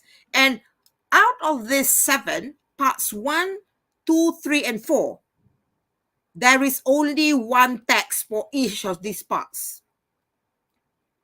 But part 5, okay, there will be short text, 3 short texts. So that makes up the 7. 4 plus 3, 7 texts altogether. So all in all, there are 5 parts to our MUET test, MUET listening test, and then there will be 4 texts for each part 1, 2, 3, and 4. But for part 5, there will be 3 short texts. And the type of text that you will be given for the test is fixed, as in dialogue and monologue, full stop. Okay, and if it's a dialogue, it can be a conversation, it can be an interview, it can be a discussion. But if it is a monologue, it can be a lecture. It can be an announcement, talk, briefing, instructions. Now, because the weighting has increased to 25%, so the number of questions are now 30. But as I said earlier on, okay, the good news is, okay, that the question types are now strictly MCQ. Can you imagine how beautiful it will be? The answers are there staring at you and perhaps, you know, waving at you, telling you, pick me, I'm the answer to this question. All right. So that's the beauty of this current listening test. MCQ, answers are there staring at you. It's just a matter of your ability to listen well and your ability to strategize properly for you to be able to pick the right answer for each of the questions. Okay, now allow me to move on to the structure of the listening test. Okay, as I mentioned earlier on, okay, for this listening test, okay, there will be 5 parts altogether. And as I've said also earlier, okay, the text type are fixed. They are dialogue and monologue. And if you allow me to take you through each of this part, okay, part 1 will always be a dialogue. It will never change to a monologue. So if you have this idea in mind when you go into the listening test hall, okay, so you can expect that, okay, part 1, it will definitely be a dialogue. And the CFR level for part 1 will always be between A2 and B1. So for those of you who are aware of the CFR level, okay, these are on the lower end of the CFR level, meaning that the choices of words, the language, the sentence structure, they are all, rather basic. Okay, rather basic. And so it will be, what I'm trying to say to you now is, okay, the first one, the part 1 and part 2, perhaps it will be straightforward. But, okay, don't be misled, because if you see part 1 and part 2, they look rather straightforward, rather simple. Don't get carried away thinking that the entire test is going to be as simple as part 1 and part 2.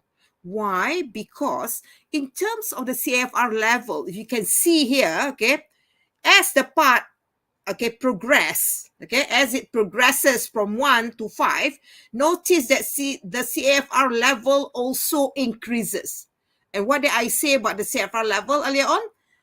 The CFR level indicate the level of difficulty of the text, the level of difficulty of the sentence structure, the level of difficulty of the of words, okay, of words used in the text. So the higher the part is, the more complex the text will be. Okay, so now for part 1, that's the lowest level, A2 and B1.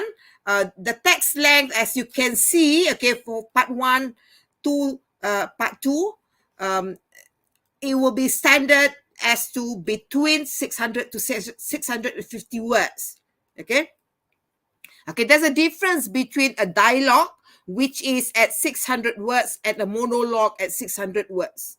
Why? Because if it's a dialogue, there are exchanges, there are a change of speakers. Okay, so you can expect that in terms of difficulty in understanding and difficulty in following the lines of thoughts given by the speaker, for part 1 will be easier because it is a dialogue. So there'll be, interchange of, speakers, etc. But a monologue, it will be bum, bum, bum, bum, bum, bum, continuously spoken by one person from the beginning till the end of part 2. So you can imagine, the challenge of having to follow the development of ideas given by the speaker if it is a monologue. Okay, so for part 1, okay, there will be MCQ 3 options, part 2 MCQ 3 options as well. As I said, with this new listening test, we can say that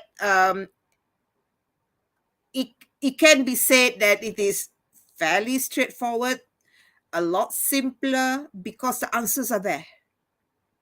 staring at you in the choices, the 3 choices only for each of the question. So for part 1, there'll be 7 questions. Part 2, there'll be 7 questions. Okay, now part 3. Part 3, it becomes a lot more complicated, a lot more challenging. Why? Because this is going to be a monologue. But the monologue will be spoken by 3 speakers. Okay, I'll give you the detail of this later on, okay? And the CFR level for this is at B2. So what did I say about CFR level? As you go higher, okay, A is the easiest, B1 is easier than B2, and B2 is easier than C1, as you can see here, yeah? So now it is going to be a monologue spoken by 3 speakers, and the text length is only 300 to 400 words.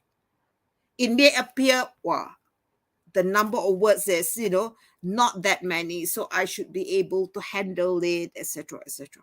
But, ladies and gentlemen, bear in mind, now we are dealing with CEFR level B2, of which the vocabulary used will be at B2 level, at least B2 level and below. So you will come across slightly more challenging vocabulary. And the sentence structure will also be at B2 level. So it will not be as simple sentences. So you can expect that there will be a combination of simple and compound sentence, a complex sentence, and you have multi-layered sentences, etc., etc. So that is for B2. And now 3 speakers will be speaking on the same topic. And take note of the question type. For part 3, instead of the 3-option MCQ, now you will be given a 5-option MCQ. Why? Because each of these speakers will be speaking about the same topic, but within the same topic, you are expected to identify certain things. Okay, as we take the hands-on experience of hands-on practice later on, perhaps you will have a better idea of what we mean by the 3 speakers, a monologue of 3 speakers talking about the same topic. Okay, and the number of questions will be 3. Why? Because each question, there will be 1 question each asking about what was the focus of each of the speaker. The topic focus spoken by each of the speaker. So that's why there are only 3 questions for part 3. And again, I repeat, it is now at level B2. Okay, now we move on to part 4. Part 4, as I said earlier on, okay, now is a dialogue. So if it's a dialogue, at least you will have a break. At the end of 1 speaker, you have a break, and then you get another speaker. So that will be slightly less challenging because it's a dialogue. It will not be a continuous, information after information after information, to the extent that you may find that, you cannot cope with the speed of information being shared by a speaker if it is a monologue. But now part 4 is a dialogue, so perhaps it will be a good news for all of you. Is a dialogue. As I said, it will be fixed regardless of when you take the MUET test. The text type remain constant for each of the for the parts stated. So, but now, okay, for part 4, the length of the text has now increased to 650, between 650 to 700 words. But again, the question type will be MCQ, 3 options only, and the number of questions based on part 4 will be 7 questions. And last but not least, part 5 of the test will consist of 3 short dialogue. Okay, 3 short dialogue. But now, okay, ladies and gentlemen, please take note. As I said, as the test progresses, okay, the level of difficulty also progresses. So now for part 5, okay, the CFR level of the text are now between B2 and C1. So there are 3 short texts. So for the first dialogue for part 5, it will be at B2 level. The second and third short dialogue will each be at C1 CFR level. And the total number or the length of the text will range between 250 to 300 words per dialogue.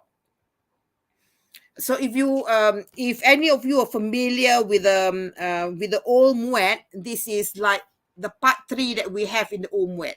The only difference is that in the old MUET, part 3 is not fixed whether it is going to be a dialogue or monologue. But this one for part 5, it is strictly dialogue. The 3 short texts given will each be a dialogue. Okay, so again, you will be given MCQ, 3 option MCQ, and then there are a total of 6 questions altogether and 2 questions based on each of the dialogue. All right, so now allow me to move on to another subtopic that is on the skills that you need to focus on for you to prepare yourself for the MUET test. So among the things that you may want to practice while doing your listening test, and perhaps you may want to practice now, as you listen, okay, you look out for signpost words. Okay, what are signpost words? Okay, basically signpost words are commonly used in speech to connect clauses and sentences. Usually speakers will use a signpost to join idea 1 and idea 2, to show the connection between idea 1 and idea 2, or to show the connection between point 1 and point 2, for example. Okay, so they tell the listener what kind of information to expect. So through the signpost words. Okay, what are some of these signpost words? Okay, some of these signpost words are words like, okay, accordingly, as a result, for example, in brief, in addition, in conclusion. Okay, ladies and gentlemen, these are very important. If you can recognize signpost words and you know what the functions of the signpost words are, it will help you a lot in your listening test. Because, okay, let's say the question asks about what causes, the point that causes the. So you know the word cause, okay? So when you are listening, so what you can, when you are listening to the text, you can expect, or you should be looking out for words which relate to causes. Something which relates to cause and effect, for example. Okay. Another thing, okay, if, for example, the question is asking you about an example, for example. So recognizing the word, for example, recognizing words such as, okay? All these words will help you in determining the answer that you will be looking out for in your listening test. So don't take all these signpost words, lightly, because they are there for a purpose. The writer or the speaker uses signpost words to assist listeners in understanding the message, in following the lines of thoughts. So do take note of this. Do practice recognizing signpost words, because they are there for a reason. They are not just there to make to lengthen the number to lengthen the text to meet the number of words. No, they are there with a purpose. And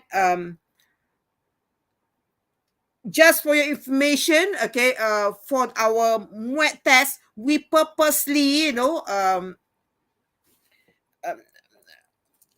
make the text in such a way that we want to help the listeners as much as possible. So we usually make sure that the text that we have chosen for the test, we will provide as much signpost words as possible to assist the listeners in identifying the information that we are looking out for. All right. So that is for signpost words. Okay. Now, the second skill that you may want to focus on as you are listening, okay, is the use of linkers or discourse markers or signal words by the speaker. Again, okay, one of the characteristics of listening text is that, usually it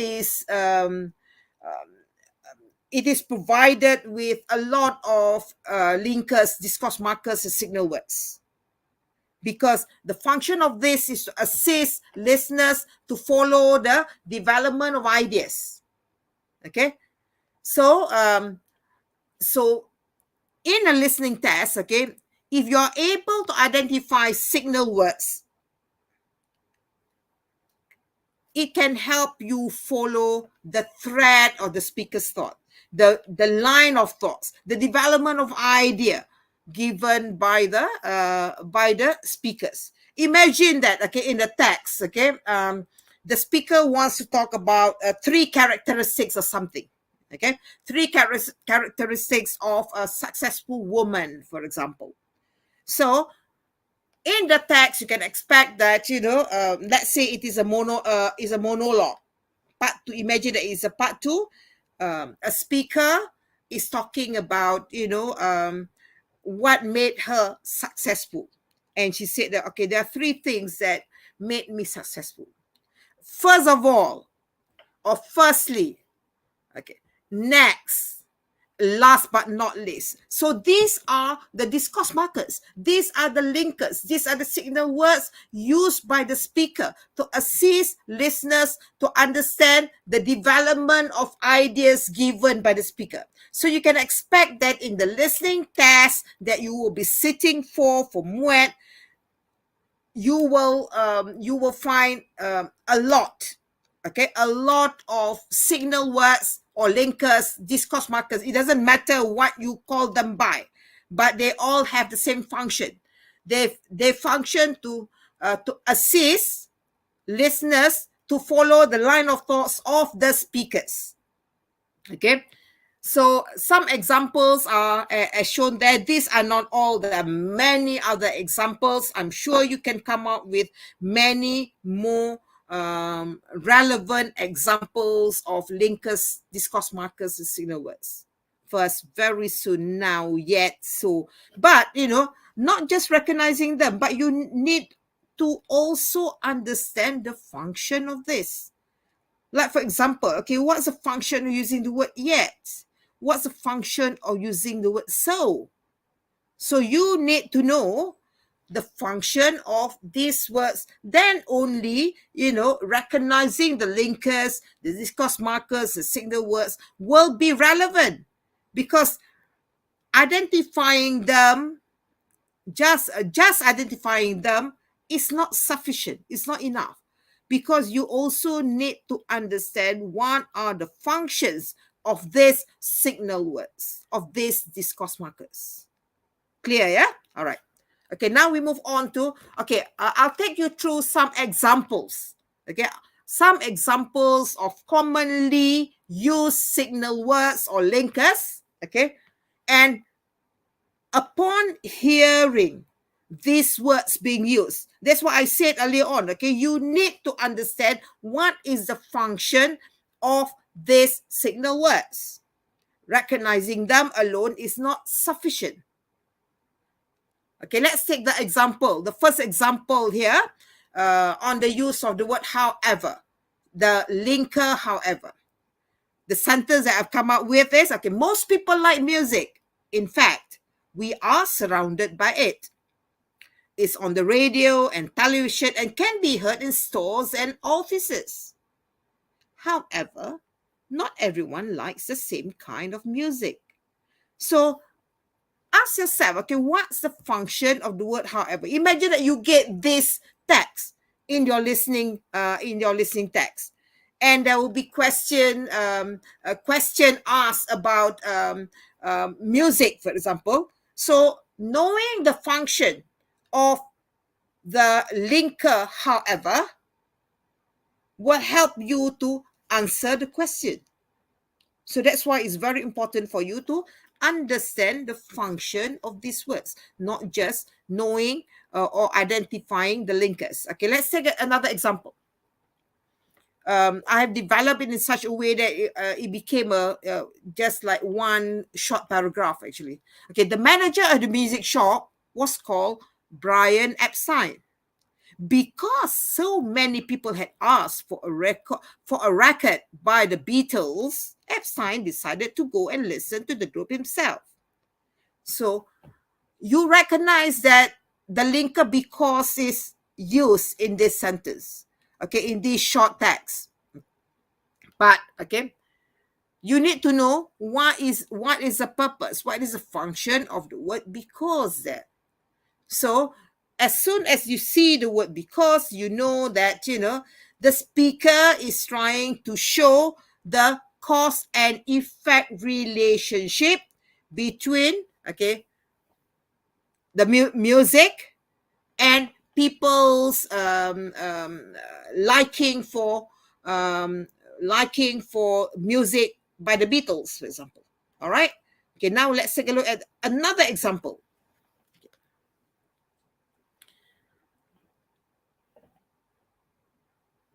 In this short example that I've given, okay, it has the word. Firstly, I would like to talk about classical music and its representative composers. Then I will move on to jazz music, and finally I will focus on pop music in the last century. So this is yet another example, another way used by speaker if he or she wants to list down numerous activities that he or she will be doing. Okay.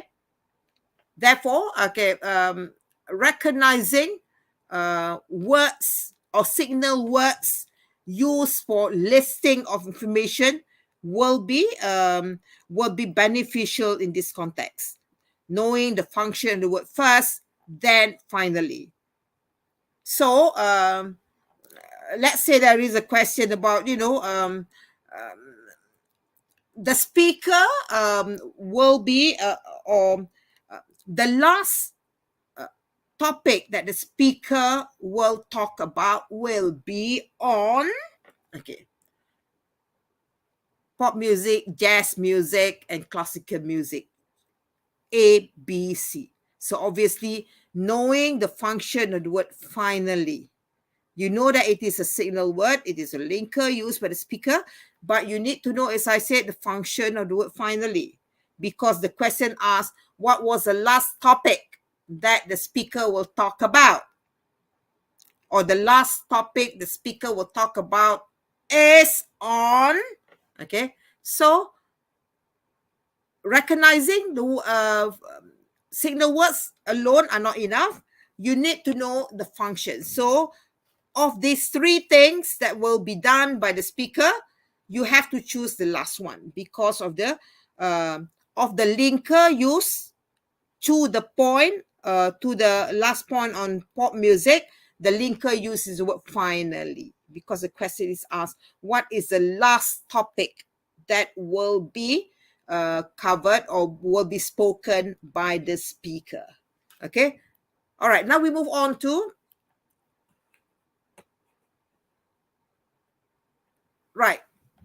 another example. Still a continuation of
Right.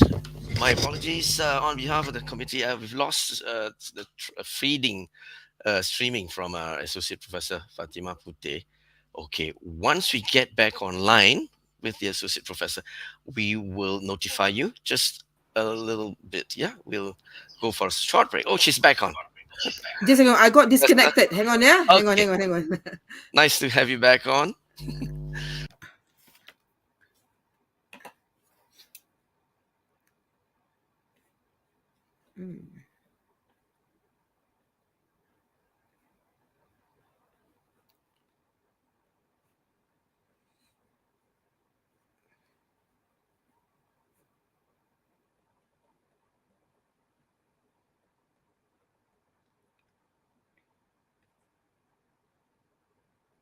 All right, ladies and gentlemen, I'm back. Sorry, I got disconnected. I don't know for what reason. All right. Can you hear me? Imran is Mr. Imran?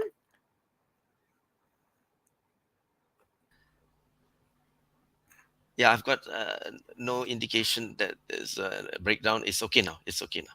It's okay now, yeah? Please proceed. Yeah. Can be heard. All right. Okay, right. Ladies and gentlemen, okay, let me proceed. Sorry for the interruption.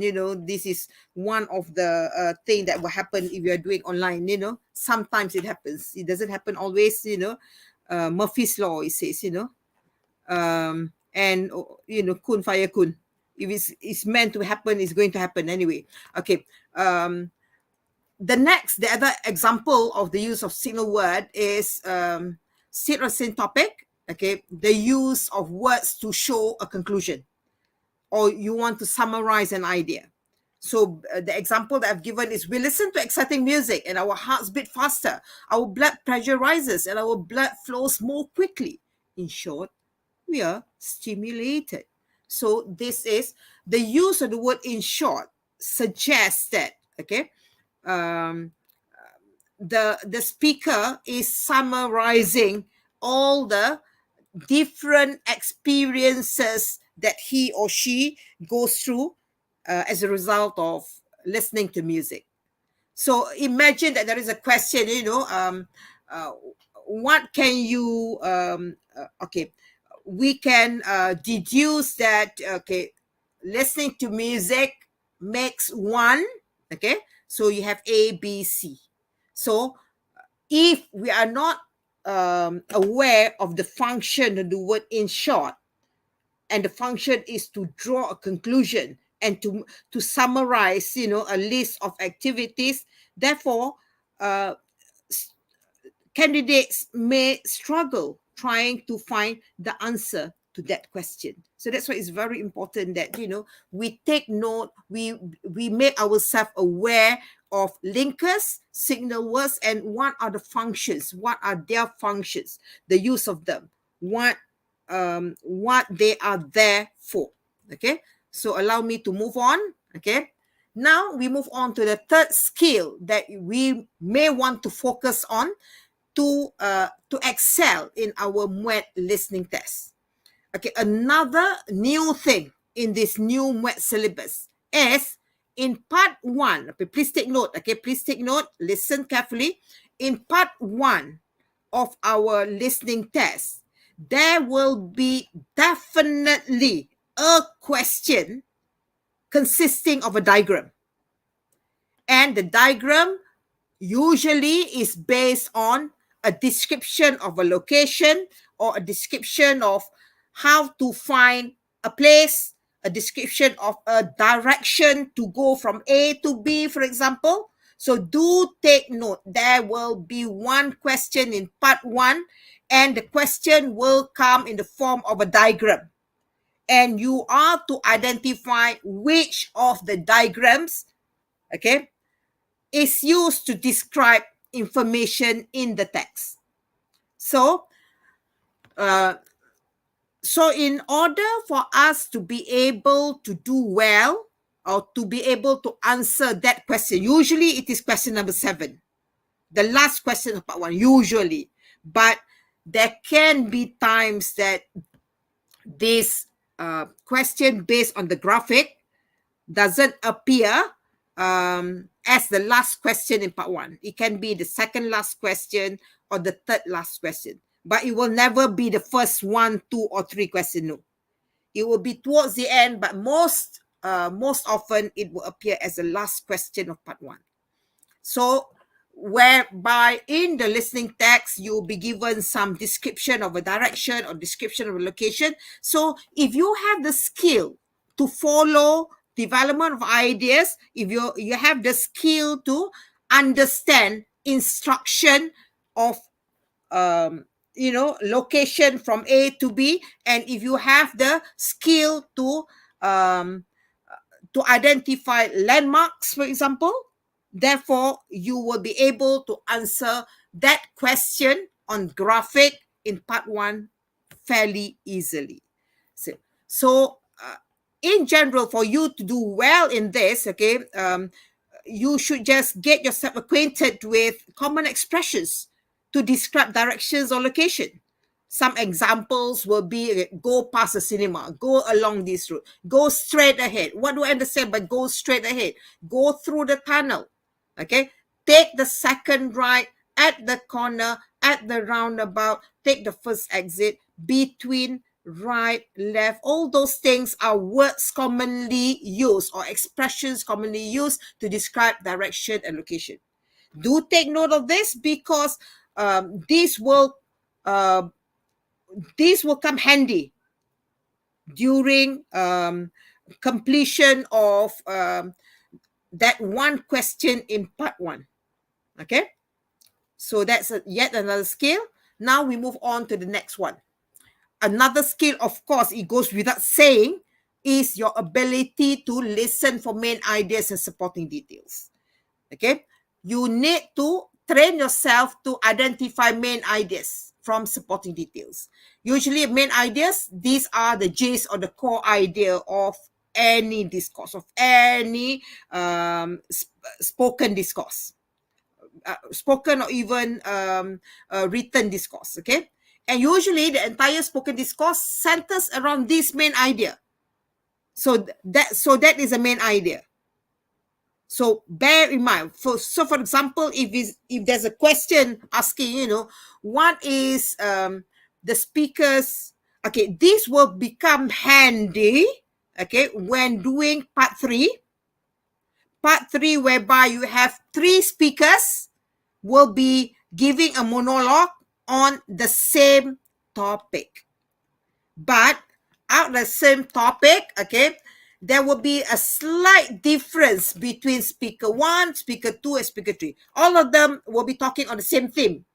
But out of this same theme, speaker A may have a special liking for certain things, and speaker B, slightly different thing, and speaker C will be slightly different thing.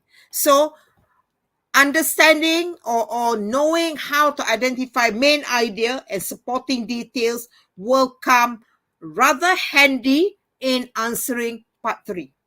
Not just part 3, all the parts, but part 3 in particular, because as you will see later on, part 3 can be very tricky because each one of them will be, the monologue will be on the same theme. But out of the same theme, as you will see, there'll be a specific information that you need to extract from each of the 3 speakers. You have a better idea when I take you through the test later on, okay? So another skill, as I said, listening for main ideas and supporting details. Okay, now we move on to the next one. Listening for specific information. This is yet another skill that will be beneficial, will be relevant, will be very helpful. And in fact, many of the questions, it's good if you have this skill to look for the specific information. Why? Because, the nature of the test itself, okay, does not give you the privilege to spend all the time in the world to find the answer. Okay? So you are racing against time. So having the skill to look out for the specific information will be beneficial, will be very helpful, will be useful. Okay. So what we mean by listening for specific information is that when we practice selective listening, we listen selectively. Okay, if you can recall what I shared with you earlier on, okay, part 1, part 2, the number of words are between 600 and 650 words. That's a lot.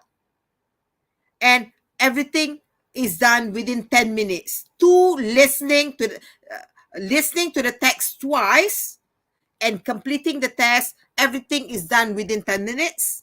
And each of the texts consisting of 600 to 650 words. That's a lot. So it's good if you can practice selective listening. How do you do it? Okay, the trick is, okay, to do selective listening, okay, after, okay, or before you listen to each of the listening texts. Okay, please pay attention, yeah? Before you get to listen to any of the parts, okay, you will hear a reader saying that now you will hear that will tell you what you expect in that particular part, in that particular text. It tells you who the speaker is talking to. That information will be given. And at the end of that, before you listen to the text itself, you will hear you have 30 seconds to look at the question.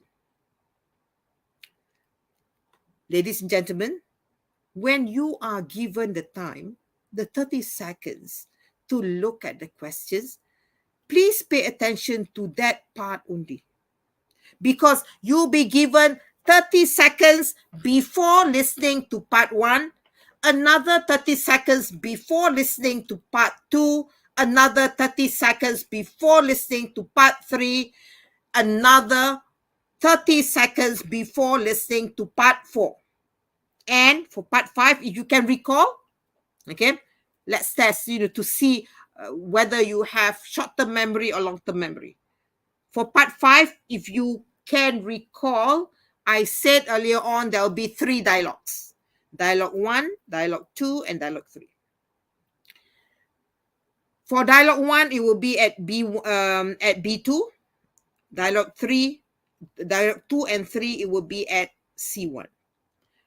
What happens is that before you listen to each of these dialogue, again, just like part 1, part 2, part 3, part 4, you'll be given time. But because the text is short, and there will be only 2 questions based on dialogue 1, another 2 questions based on dialogue 2, and another 2 questions based on dialogue 3. So the amount of time given for you to look at the questions will be lesser.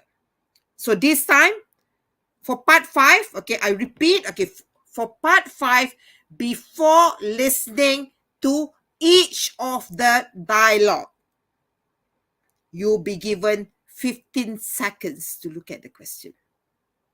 So before dialogue 1, you get 15 seconds to look at question 25 and 26. Okay, 25, 26, yeah. And before dialogue 2, you get to spend 15 seconds to take a look at question, the next 2 questions based on dialogue 2. And before you listen to dialogue 3, you get another 15 seconds to listen to to take a look at the questions. So, ladies and gentlemen, please make full use of the time given when the reader said that you have 30 seconds to look at the questions. Please spend the time wisely. Spend the time wisely, look at the questions, and while doing that, what I want you to do is, let's say, for part 1, there are 7 questions altogether. And you need to take a look at the 7 questions within that 30 seconds. So what you can do is, as you take a look at the questions, you identify what question 1 is looking out for, what question 2 is looking out for, what question 3 is about, what question 4 is about. So this is what selective listening is all about. So if you know in advance what to look out for question 1 in part 1, so when you listen, you just wait for that moment that the speaker focus on that particular information that you're looking out for. As simple as that. So this is what selective listening is all about. So what you are doing in selective listening is you focus and you concentrate only on that relevant part of the information that you are looking out for. The rest of the time, you may want to pay less attention on the rest of the information because these are information that you don't need to find answers to. So this is what selective listening is all about. This is what listening for specific information is about. And this is a very good strategy used by good listeners. Because as I said, you don't have the privilege of time. And you have the privilege of listening to the text only twice. All right? Okay. Now allow me to move on. Okay, now let me focus on the next subtopic. That is some tips. Okay, tips for you to breeze through your listening test. One is for you to use the 30 seconds given before listening to the text for parts 1, 2, 3, and 4. I've said this already. Okay, and then before part 5, you'll be given 15 seconds. And 15 seconds for each of the dialogue for part 5. Not just for the entire, but for each of the dialogue for part 5, you'll be given 15 seconds, another 15 seconds, another 15 seconds. So please make use of the time wisely. Do not use the time to do, procrastinating. Do not use the time to do daydreaming. You can't afford to do that. Okay? You want to do daydreaming, do it after the 50 minutes. After the test, yes, by all means, you can do whatever you like. But, you are talking about 25% at stake here. And the 25% that can easily be scored. That can easily be done because the answers are there staring at you. Okay? Next is, another tip is, as you take a look at the questions, okay, what you're doing is you are doing selective, you are going to do selective listening. You select, you identify what is required in question 1, what you should be looking out for question 2, for question 3, etc., etc. And to make it easier, as you go through the questions within that 30 seconds or 15 seconds given to you, my advice is for you to use your highlighter, circle, underline keywords in the question, etc., etc. Because that will come in rather handy as you are listening for the specific information later on, as you are trying to find the answers later on. Okay? And the next point is for you to aim and target for certain information that is relevant and ignore the rest. So this is what selective listening is all about. You focus on what you are looking out for and ignore. Forget about the rest, because the rest, no doubt those information may be important, but not important enough for you for the scoring for that particular for your listening paper. And next is be familiar with day-to-day conversation, because most of the speaking text, okay, especially at B2 and above, okay, the nature of the text is such that they come in like a normal day-to-day conversation. Okay, a normal day-to-day conversation may consist of a lot of gaps, a lot of missing words, a lot of incomplete sentences. So you got to get yourself familiar with all this, because the characteristic of B2 and above, CFR B2 and above, is that, okay, you have the ability to function or to recognize spoken conversation, or to recognize listening text, okay, based on a normal day-to-day conversation. And our day-to-day conversation, very seldom we speak like a robot, whereby we speak with full sentences, etc. But you can expect an A2 and B1, yes, because of the nature of the characteristics of CAFR level.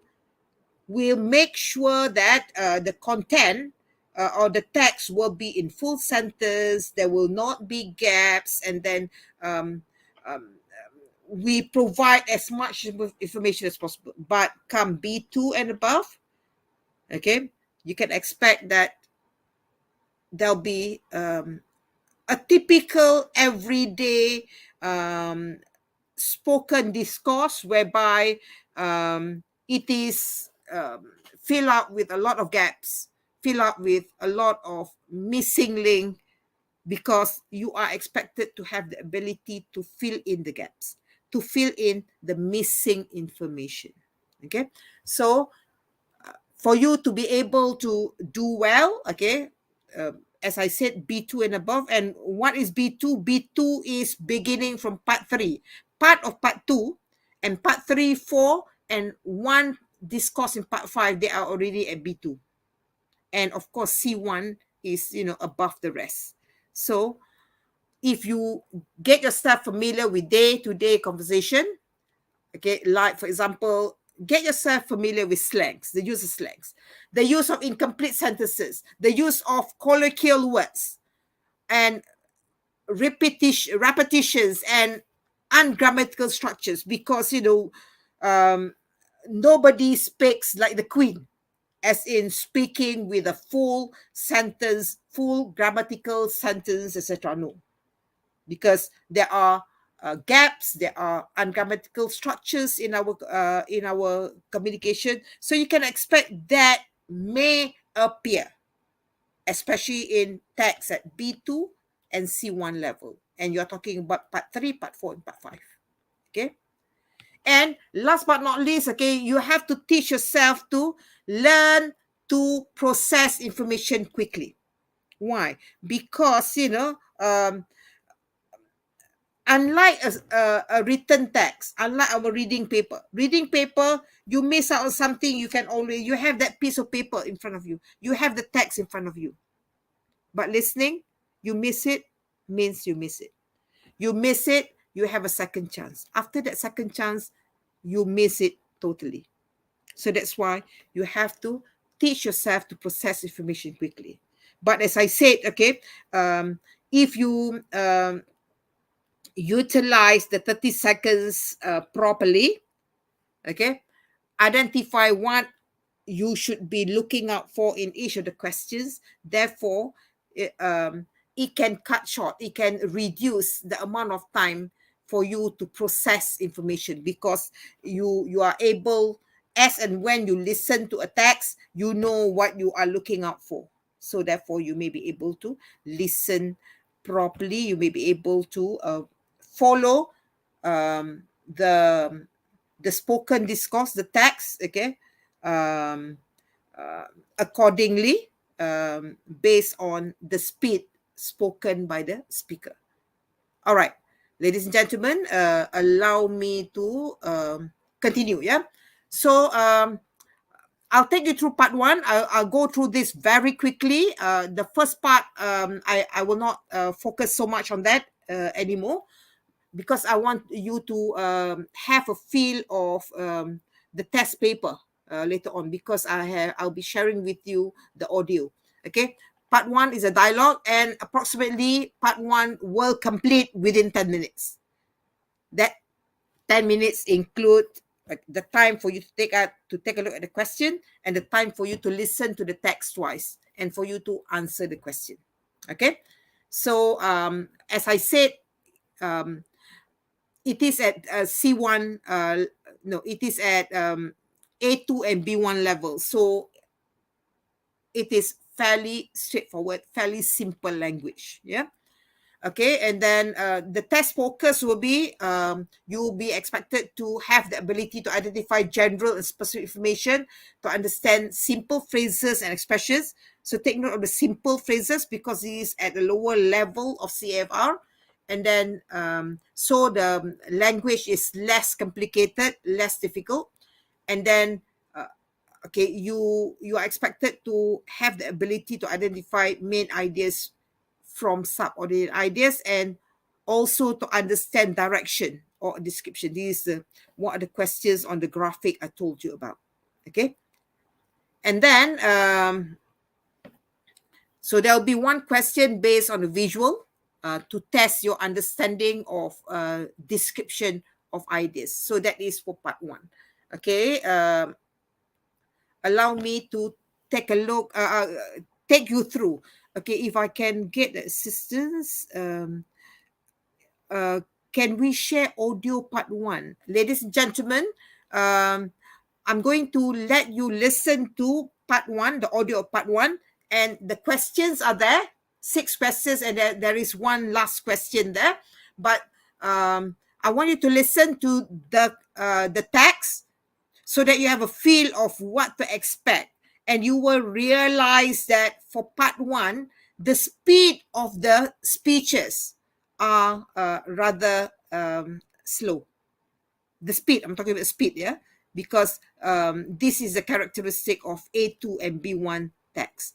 Okay, as you listen, I want you to find the answers to these questions. All right. If I can have the audio for part one, please. Thank you. Malaysian University English Test, Session 1, 2022. Listening. There are 5 parts to the test. You will listen to each part twice. As you listen, indicate your answers on the multiple choice answer sheet. Please ask any questions now because you must not speak during the test. Now open your question paper and look at part 1.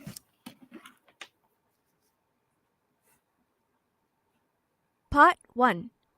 Listen to a conversation between Lily and her friend Shafiq. As you listen, choose the correct answer for questions 1 to 7. You now have 30 seconds to look at the questions.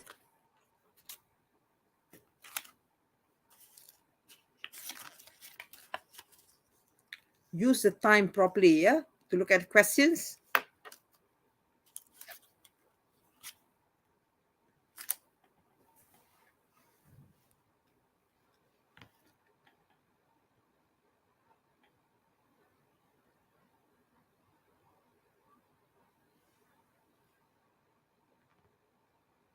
Now listen carefully and indicate your answers on the multiple choice answer sheet.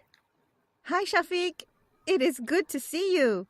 How was your semester break? It's nice to see you too, Lily. I had a good time catching up with my cousins. I had not seen them since college started.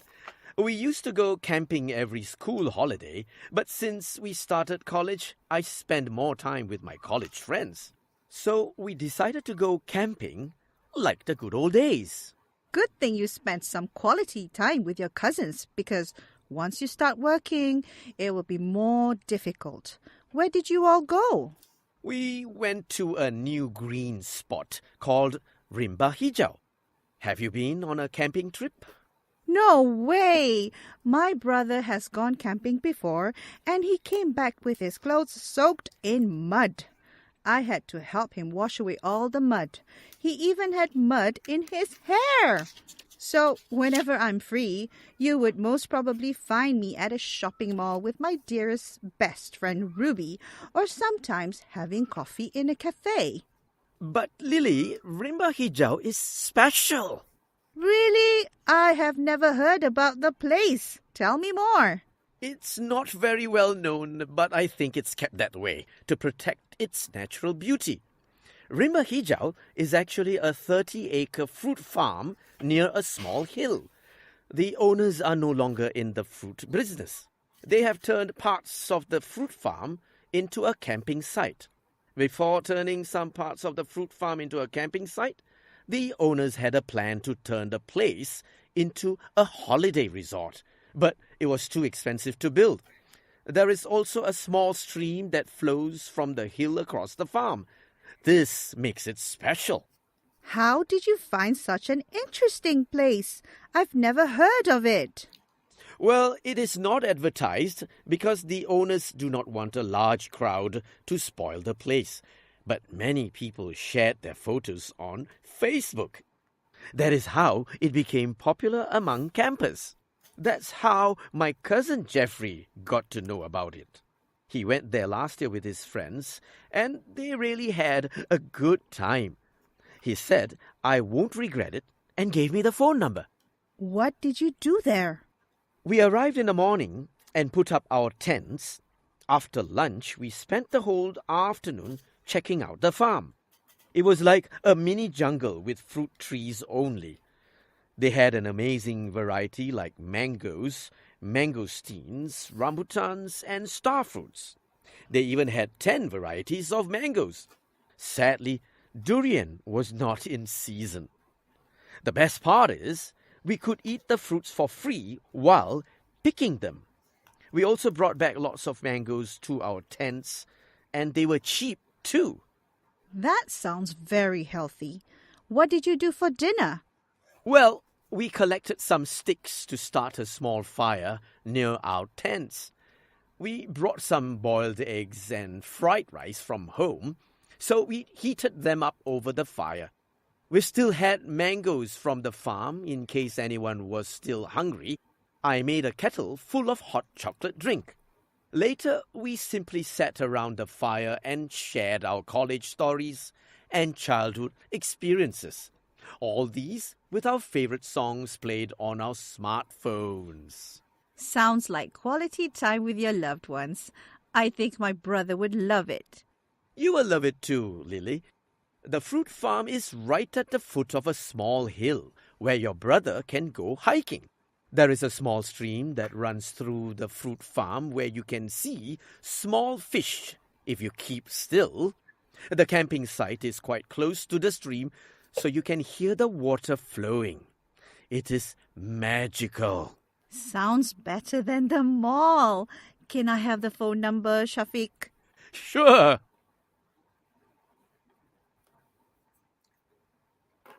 Now you will listen to the recording again. Hi, Shafiq. It is good to see you. How was your... Can we have the audio off? Yeah. So for the purpose of today, as I said, I just want to give you a feel of what to expect in each of the parts. Okay, I'll just play it once. Okay, so if you notice, okay, I hope you have been able, based on what I have shared with you earlier on, if you had paid attention earlier on in terms of the 30 seconds given to you to identify what you should be looking out for, okay? Therefore, finding the answers to the 7 questions should be fairly straightforward, okay? Like, for example, for the first one, the first question, during semester break, Shafiq, okay? So you're talking about perhaps what you want to highlight in question 1 will be during semester break. So what you should be focusing on when you're listening will be, what did Shafiq do during the semester break? And if you notice, okay, all the A, B, C, they are contained in the text. There is a mention of going camping. There is a mention of staying in college. There is a mention of visiting his cousin. But they all come with a different description of this. So by right, you should be able, if you listen well, you should be able to identify that, okay, the answer to the first question would be he went camping. Because there was a mention about him going, usually visiting his cousins, etc. And then something about, when he started college, etc., etc. All these ideas are there. It's just a matter of you having the ability to identify that specific information. This is what selective listening is all about. Okay. For number 2, for example, in her free time, Lily likes to. There is a mention of drinking coffee. There is a mention of going shopping. There is a mention of meeting her friends. But, okay, had you focused well, okay, what you should have identified as the answer to question 2 will be meeting a friend. There is a mention that she likes drinking coffee, she likes going shopping, etc., etc. But she said, no, I don't like shopping because of the noise of the crowd, etc. Eventually, she said, but most of the time, I just like spending time with my friend. Okay, so the answer to number 2 will be C, that is meeting a friend. And next is rimba hijau started as. Okay, started as. So the key word is originally what was rimba hijau. Okay, so there is a mention of holiday resort, there is a mention of camping site, there is a mention of fruit farm. So the answer that you should have identified for number 3 should be a fruit farm.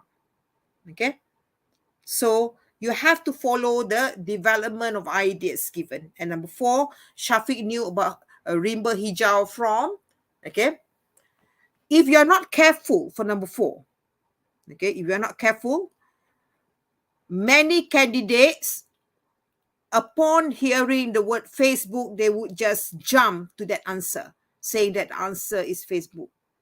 But Facebook is where most people found out about rimba hijau. But as far as Shafiq is concerned, okay, because the question is asking for Shafiq, how did Shafiq know about rimba hijau?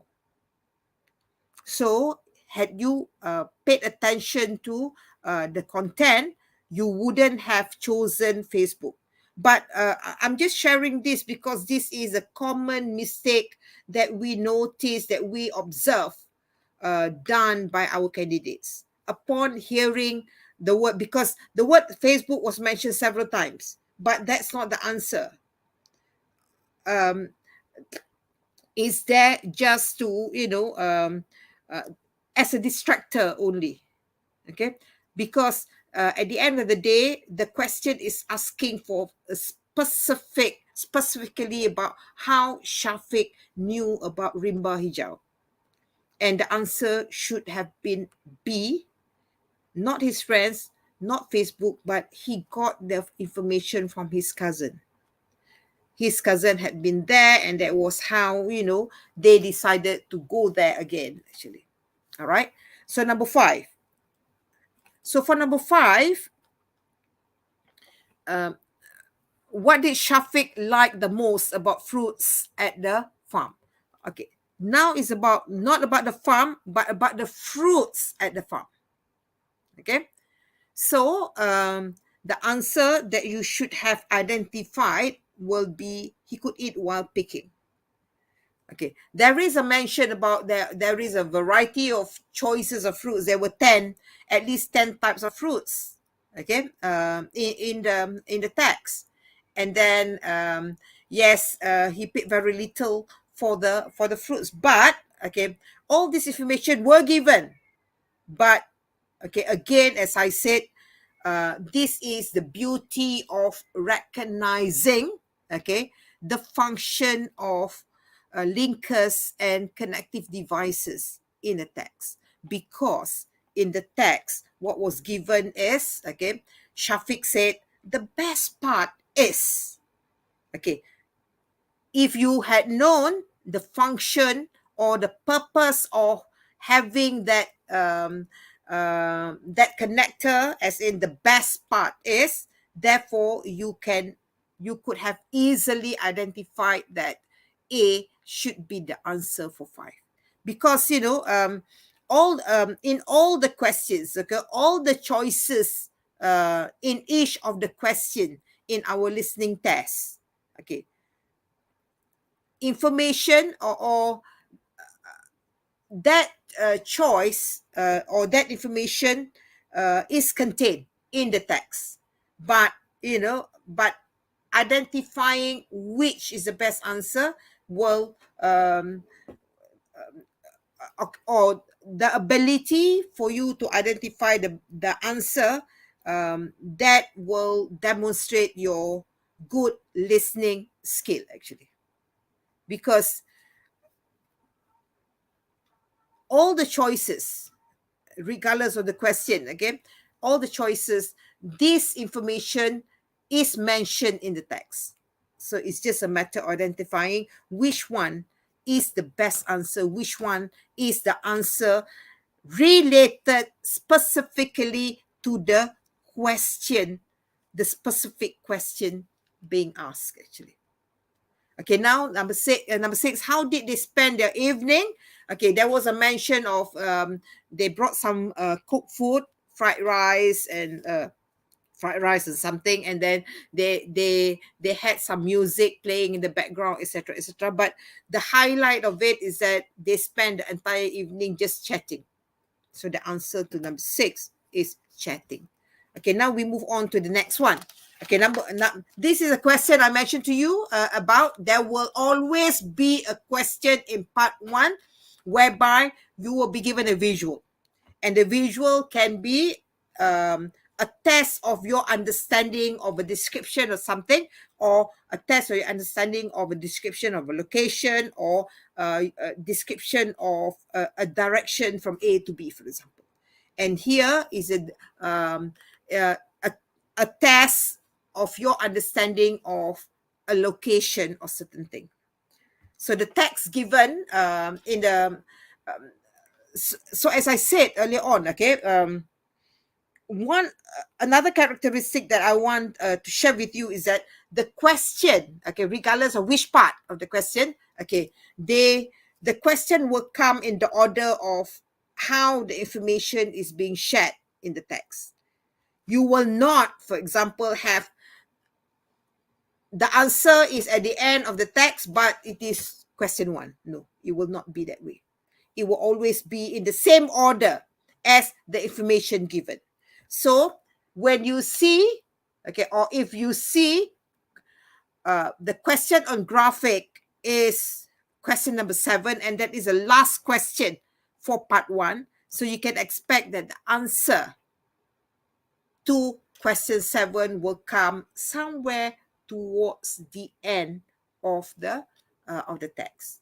But if the question or based on the graphic is question number 5, for example, so you can expect that the answer to question number 5, which is a graphic, okay, a diagram, can come somewhere not right at the end, but somewhere between the midway and towards the end of that, towards the second half of that of the text. You can expect that. It will always be in that order, okay? So bear in mind. So if you miss something, okay, the first time listening, okay, the second time listening, be prepared for the specific location of that particular answer to come, or the part of the text that you should be focusing on to get the answer based on the missing answer that you have in your answer sheet. Okay, so for number 7, okay, so this is what I mean. You need to have the ability to follow development of ideas, description of certain things. So I have specifically extracted the text from the answer to find the answer to question 7. Okay, you will love it, Lily. The fruit farm is right at the foot. Okay, see how knowing description of direction or location, how this will become very handy, very helpful, very useful in you trying to get the answer to the question. Okay, the fruit farm is right at the foot of a small hill.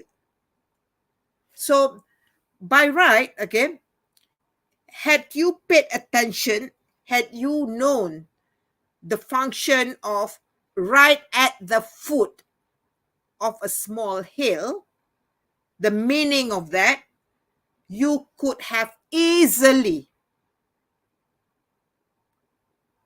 point to A is the answer, because B and C, does not give us any indicator that, okay, the camping site, okay, the fruit farm um, uh, is right at a small, at the foot of a small hill. Okay, it says that the fruit farm is right at the foot of a small hill where your brother can go hiking. There is a small stream that runs through the fruit farm. Okay, the stream, okay, they all appear correctly there. Okay, where you can see small fish if you keep still. The camping site is quite close because you want to know. Okay, the question is location of the camping site. Camping site. Okay, so it says that camping site is quite close to the stream. Gosh, you say the fruit farm is right at the foot of a small hill. Okay, the fruit farm right at the foot. So all of them right at the foot of the small hill where your brother can go hiking. There is a small stream that runs through the fruit, and you can see small fish. The camping site is quite close to the stream. Okay, quite close to the stream. Okay. Is A quite close to the stream? No, it's quite a distance. And B is quite a distance as well, because quite close to. So that gives us the idea that B is the answer. Okay? So this is how you go about making use of your knowledge of, directions and locations and landmarks. Okay? Understanding how landmarks are being used to describe a location of certain things. So that is as far as part 1 is concerned. All right, ladies and gentlemen, allow me now to move on to the second part. Okay, the second part, okay, as I said earlier on, is a monologue. Again, 3 option MCQ, approximately 10 minutes to finish from question 8 all the way to question 14. Listening to the text twice. Everything will be over within 10 minutes to complete part 2. And then the CFR level for the text will be B2 and below, because the focus of the test is at B1 and B2 only. Okay, and then what you'll be tested is to identify general and specific information, just like the part before. Okay, part 1, understanding simple phrases and expressions, identifying main ideas and subordinate ideas. These are typical characteristics of the first 3 here. Are characteristics of A2, CFR level A2 text. Okay, and the last 2, these are that is B1, and then the last 2, that is the focus of B2, whereby if you notice, in terms of the language skill, it becomes slightly more difficult, whereby you will be expected, okay, the skill expected of you is slightly higher, slightly more difficult. Now you're expected to have the understanding of main ideas in complex speech. Okay, so things are getting more difficult now. And then following extended speech and more complex lines of argument. So that is typical of B2 CFR level. Okay, now, okay, I want you to take a look at the questions. Again, there are 7 questions to this. Question 8 all the way to question 14. Okay, I want you to, we'll do it only once. Okay, I'll let you listen to this only once, and then we will discuss the answer. All right, so if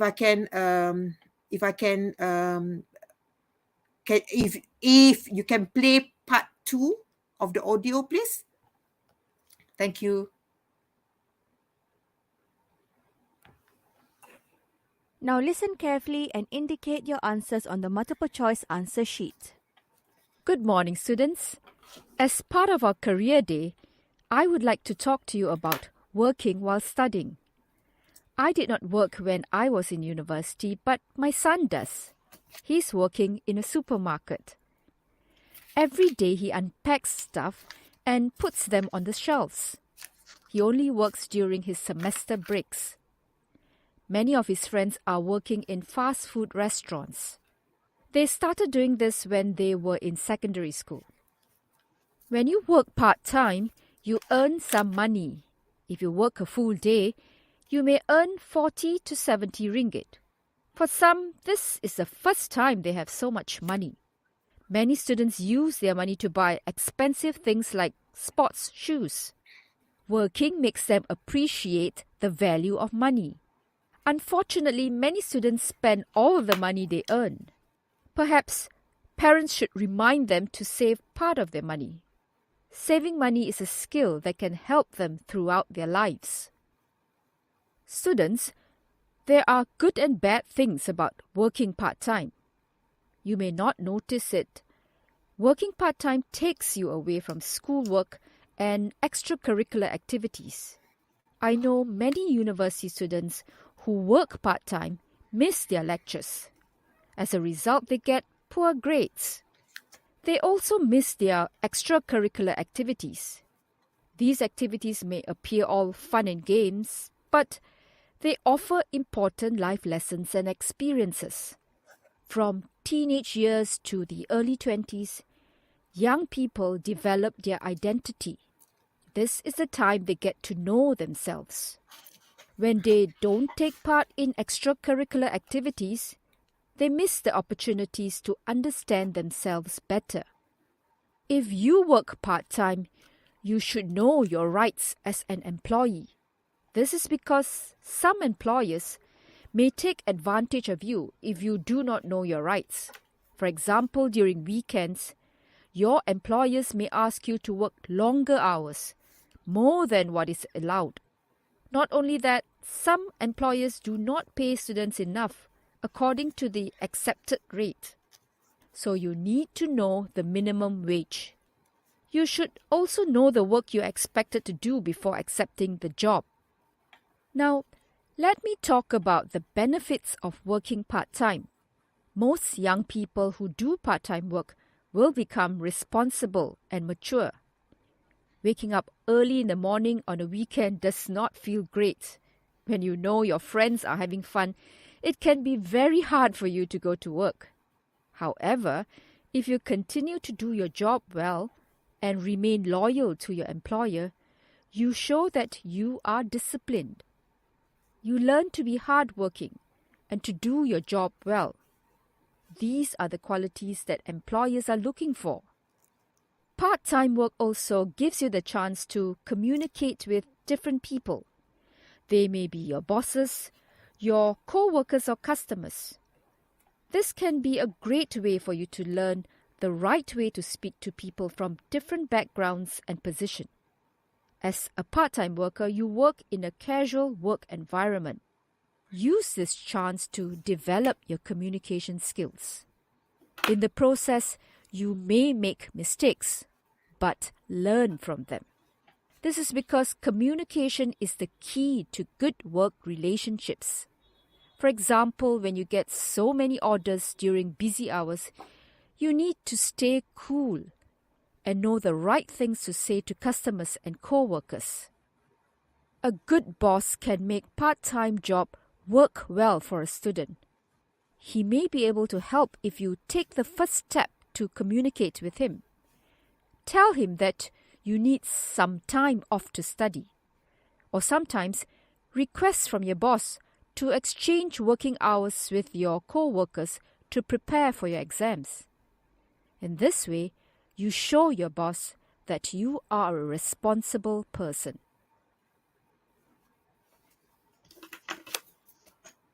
Now you will listen to the recording again. All right, ladies and gentlemen,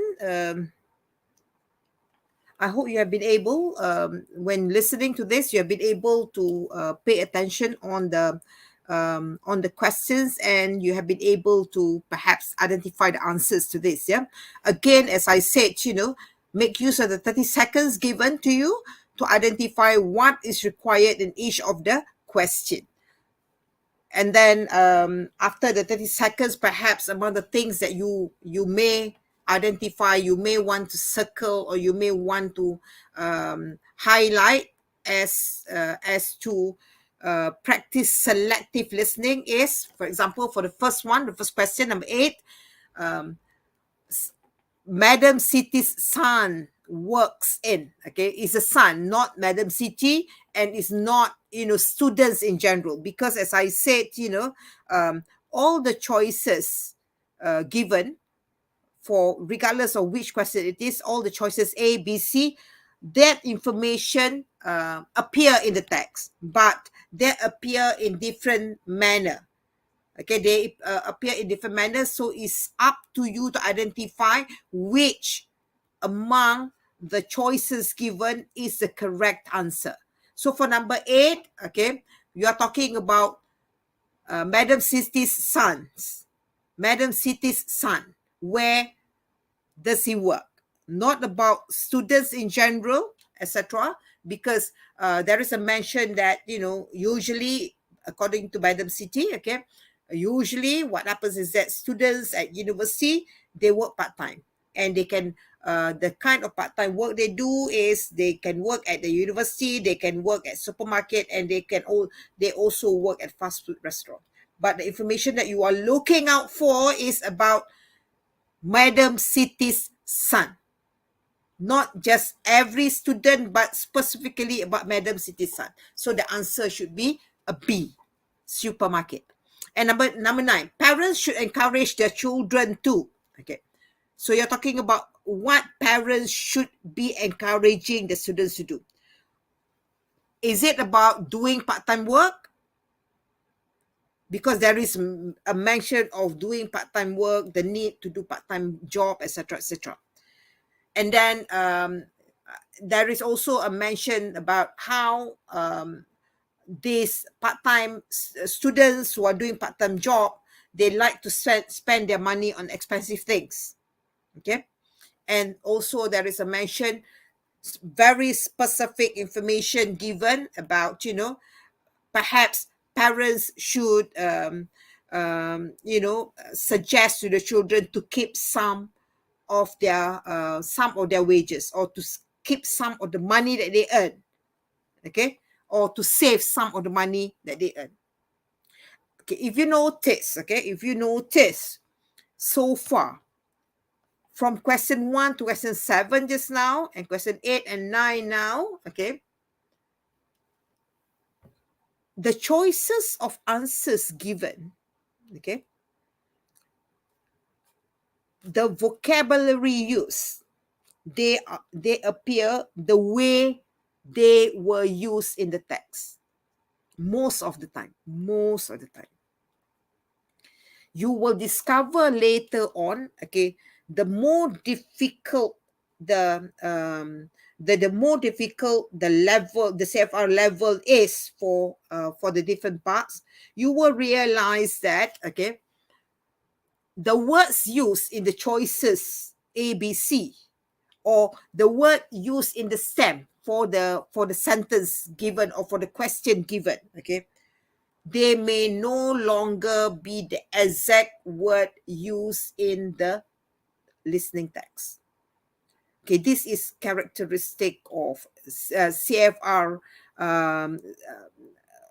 This is what CFR level about. On the lower end of CFR level, namely at A2 and B1, for example, you can expect that what you hear in the text is what will be tested in the questions in terms of the use of vocabulary. Because at A2 and B1 level, it is supposed to be fairly simple, fairly straightforward. We don't even expect the candidate to go through the headache of, finding a synonym, another word having the same meaning as the word given in the text.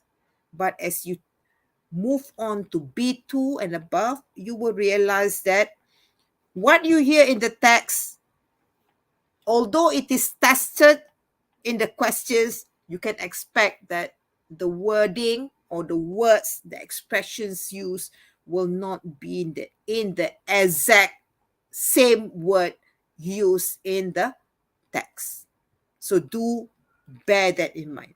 So as you go higher in the CFR level, you can expect that apart from understanding the text, you are also expected to know the synonym, the word with the same meaning, or another word having the same meaning as the word used in the text. So bear that in mind, yeah.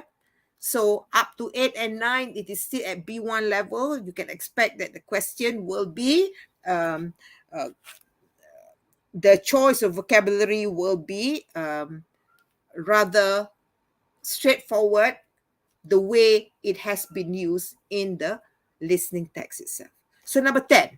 Okay, for question number 10, okay, do take note of the trick being used in number 10. The question, okay, asks for what happens when students miss extracurricular activities due to work. Okay. A candidate who did not listen properly would just jump at, or would just, very quickly choose A and be satisfied about it, getting poor results. Because the word getting poor results are there, but poor results is based on your course of study, not extracurricular activities. So that's why I said earlier on, when you are given the 30 seconds, do take a look at the question. Ask yourself, what exactly is the question asking me to find? So for question number 10, it is asking about what you miss out. Okay, what happens if they miss extracurricular activities, not your main courses. Yeah, if main courses, yes, you get poor results. But now you're talking about the extracurricular activities. Okay. Of course, as I said, okay, there is a mention of getting poor results, but the poor results are very much related to your course of study. And missing fun activities, yes, this is what you will miss through the extracurricular activities. Okay. B is very much related to extracurricular activities, but the gist of missing the extracurricular activities is not about missing the fun, but failure to discover your own identity, because through the fun activities that you do, etc., this is one way of you discovering your inner self, your own identity. So that's the answer that I was looking out for. For number 10, you should have chosen C as the answer. All right. So now let's take a look at question number 11. What do some irresponsible employers do to students who work part-time? Okay. So the key word now is, okay, irresponsible players. Okay. What do they do to students who work part-time? As I said, okay, A, B, C, there is a mention of each of these points in the text. But which of this answer is the most correct answer? They pay students below accepted rate, or is it they make students do any job they give? Or they make students work during weekends? Working during weekends is, in fact, what most students are doing anyway. They opt for weekends, to work at weekends, because during weekends they are free of their lectures, etc., etc. So C is not the answer. So the answer that I was looking out for number 11 is A, that is, they pay students below accepted rate. So because you're talking about irresponsible employers there. Okay. And last question is question number 12. Employers are looking for young people who are willing to, okay, remain long in the job. Okay. After all, this is about part-time. Part-time job is not about remain long. If it's a full-time job, yes, maybe employers want people who will remain with the organization as long for longer time. Okay. And then come to work early or work hard. So the answer based on the listening text given, the answer that you should have chosen, or you should have identified should be C, that is, those who are willing to work hard. Okay, before I forget, if you notice, so far, in terms of the question, some of the questions, they come in the question format. Okay, as in number 11 here. What do irresponsible employers do to students who work part-time? Or alternatively, it can be in the sentence completion format, like number 12. Employers are looking for young people who are willing to, and then you are supposed to fill in the gap, fill in the blank with the correct choice. So you can expect that in the entire test, there will be a combination of the normal question or a sentence completion kind of question. Okay, so that is for the entire test. There isn't any strict rule saying that question 1 have to be in the question format, question 2 in the sentence completion format. No, it will not be that way. All right. So now we move on to the last 2 questions. Okay, which communication skill will students learn from working part-time? Okay, which communication skills? So you're talking about, the focus is communication skill, and which of these communication skill that students will be able to learn from working part-time? And the answer is understanding different kinds of people. Telling co-workers to stay calm during busy hours, there is a mention of this. This is a strategy that is suggested, but that is not the main communication skill that part-timers will be able to pick up if they work part-time. Okay, for 13, the answer that we are looking for is B. And the last question is, to make a part-time job a success, students should, swap with co-workers, with workers, their working hours? Or is it discuss with the boss their responsibilities, or inform the boss of their study hours? Okay, all these are mentioned. All are mentioned. Okay, swapping with co-workers, you are not to swap with the co-workers as you please. You're supposed to discuss it with your boss and suggest swapping with another co-worker. So A is absolutely not the answer. Could it be B? Discuss with the boss their responsibilities, whatever responsibilities you're given, or inform the boss of your study hours. So the answer that we are looking for, B and C are very close. A is definitely out. But people who do not, candidates who didn't listen properly would have jumped at A as an answer and be satisfied about it, because that was mentioned in the text. B was mentioned as well, C was mentioned as well. But some people, as and when they hear one answer that they thought they heard in the text, they quickly choose that answer and they remain satisfied about it without even checking. Without checking whether or not that is the best answer. So that is yet another mistake that is commonly made by many candidates. You are given 2 attempts, 2 chances of listening to the text. Even if you have already got the answer the first time, there's no harm in you checking again when you listen for the second time, to check again whether the answer that you have identified, that is the correct answer. Okay, so you have to make full use of the opportunity given to listen to the text twice, and make full use of that opportunity. Okay. For number 14, to make a part-time job a success, students should inform the boss of their study hours. Okay, you don't discuss your responsibilities, because whatever is given by the boss, you should just take them.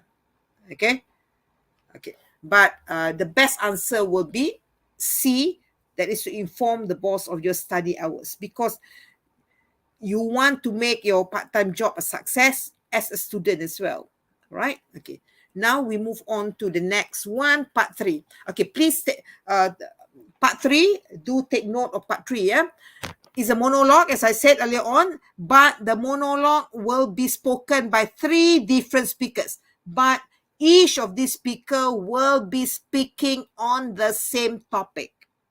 Okay, and in terms of the test format, instead of 3 option MCQ, you'll be given 5. Why? Because, okay, there'll be 3 options that will be the answers to speaker 1, speaker 2, speaker 3. So we need to have the 2 extra options. And all in all, after listening to the text twice and even given the time of 30 seconds looking at the questions, okay, that part of the test will complete within 6 minutes. Okay, the length of the text is 300 to 400 words, and each of the text will be roughly about the same length. Okay, and now take note of this. Okay, the text is pitched at B2 CFR level, at B2. Yeah. So now, and the focus of the test will be to test your understanding of main ideas in a complex speech. Why complex? Because they will all be talking about the same topic. And now, as a listener, you are to identify what is the main idea given by each of the speaker. Topic-wise, yes, they are all talking about the same topic, but each one of them have his or her main idea based on the topic given. Okay, so this is where the trick comes in. This is where the challenge comes in. Okay, so also you are expected to it is also to test your understanding of what is a familiar or unfamiliar topic, and also is a test to see whether or not you have the ability to follow extended speech and more complex lines of arguments. Let's see how it goes. Okay, this is how it will look like. So you will have the instruction saying that listen to 3 friends. Okay, it can be 3 friends depending on what the question is all about. It can be 3 schoolmates. It can be 3 tourists. It depends on what the topic is. But now for the for MUET session 2, MUET session 1 test, for part 3, you were given about 3 friends. Nina, you will always be given the detail, who the speakers are. And the speakers will come in the right order as how they are listed in the question. In this question, it says 3 friends, Nina, Alif, and Sonia. So you can expect when the monologue is given, Nina will speak first, Alif will speak second, and Sonia will speak third. It will always be in that order, the way it has been given there. So there shouldn't be any confusion. There shouldn't be any part that make you worry unnecessarily about because you know that Nina and Sonia are girls' names. So you may not know whether it's Nina or Sonia. So it will always be in the same order as what is given in the what reader is saying. Okay.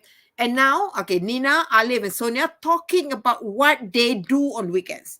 So on the topic like what they do on weekends, I'm sure there'll be a lot of things that they do. But, okay, your job is, okay, take note of how it appears here, yeah?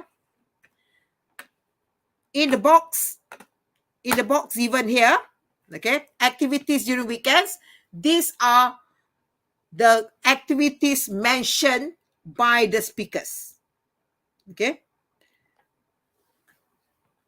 The trick or the challenge of part 3 is, okay, in the text itself, each of the speaker may say, maybe for a topic like this, for example, each of the speaker may be doing somewhat similar activity, but okay, of all these activities done by the speakers, okay, there'll be one which will become their main activity. So now is a test of your ability to identify which is the main activity. Okay, so you will see in the test paper later on, you will be given, these are the choices A, B, C, D, E, D, E. This is a 5-option MCQ. These are all the 5 options, and you are to identify, okay, which of, based on what was given by each of the speaker, okay, which of these 5 activities was Nina's main activity, and which of these 5 activities was Alif's main activity, and which of these 5 activities was Sonia's main activity. All right, so that's how it works. So the instruction is very clear. It says for question 15 to 17, choose from the list A to E the main activity each speaker does. The main activity. Not just any activity, but the main activity. So you have to pay particular attention to the speaker's use of connective devices, the use of words to highlight which of all the activities given is the main activity that he or she does. Okay. Bear that in mind, okay? And it even says that there are 2 extra options which you do not use. You do not need to use. So the 2 extra ones, there could be mention of them in the text. Definitely they will be mentioned by any one or any 2 or even all 3 of them. But they may not be the main activity done by that particular speaker. All right. So can we have the audio for part 3, please? Thank you.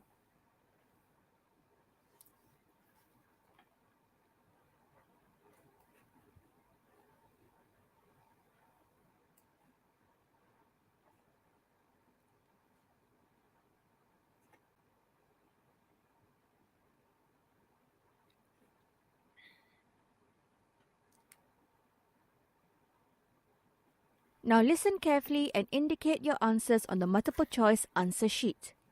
Speaker 1. Nina. I personally like to go out and enjoy the company of my friends, but I also like to sit at home and play games on my computer or phone. Of course, that is after some burgers and fries, which I get through food delivery. I would much rather go hang out with my friends. No, wait. I would rather sit at home by myself and face the computer screen. I mean, I want to meet new people, but it's too much work to get into conversations with them. It's usually a lazy weekend for me. If I'm not playing games, then I'm sleeping. On some Sundays, I visit my grandparents and stay there for dinner. Then I come home and have a good rest before going for lectures again on Monday morning. Speaker 2. Alif. I try to wake up early on Saturdays, even though I may spend all day watching TV. I may go into town to check out if there's any new games or interesting software, or go to a promotional booth of some companies to play with laptops. If I don't go into town, then it's just watching TV and playing some old games. Starting this year, I've been really busy with the karate club. There seems to be some camps or competitions every weekend, and yesterday was the belt rank test. So it's keeping my weekends pretty occupied. Yesterday, I hung around with my friend till 4 a.m., helping him and his group rehearse for a play, which is quite fun as I don't do this kind of stuff that often. Speaker 3. Sonia. My weekends are always uneventful and unmemorable. It's always filled with completing work which should have been done during the week. Sometimes when I have ideas, I work on chapters to a book I'm writing. I want to put it up online soon. My Saturday afternoons and sometimes Sundays are more productive as I work part-time washing dishes at a restaurant to earn some pocket money. Other than that, I catch up on lost sleep. Yes, it may not sound as interesting as hanging out with friends at the mall or going for karaoke, but sleeping gives me such satisfaction. Then it's back to normal routine on Monday.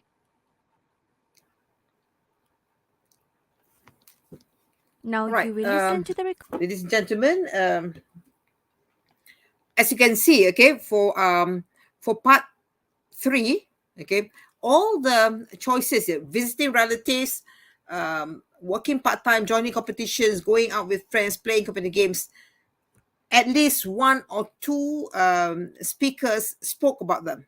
So as I said, is a test of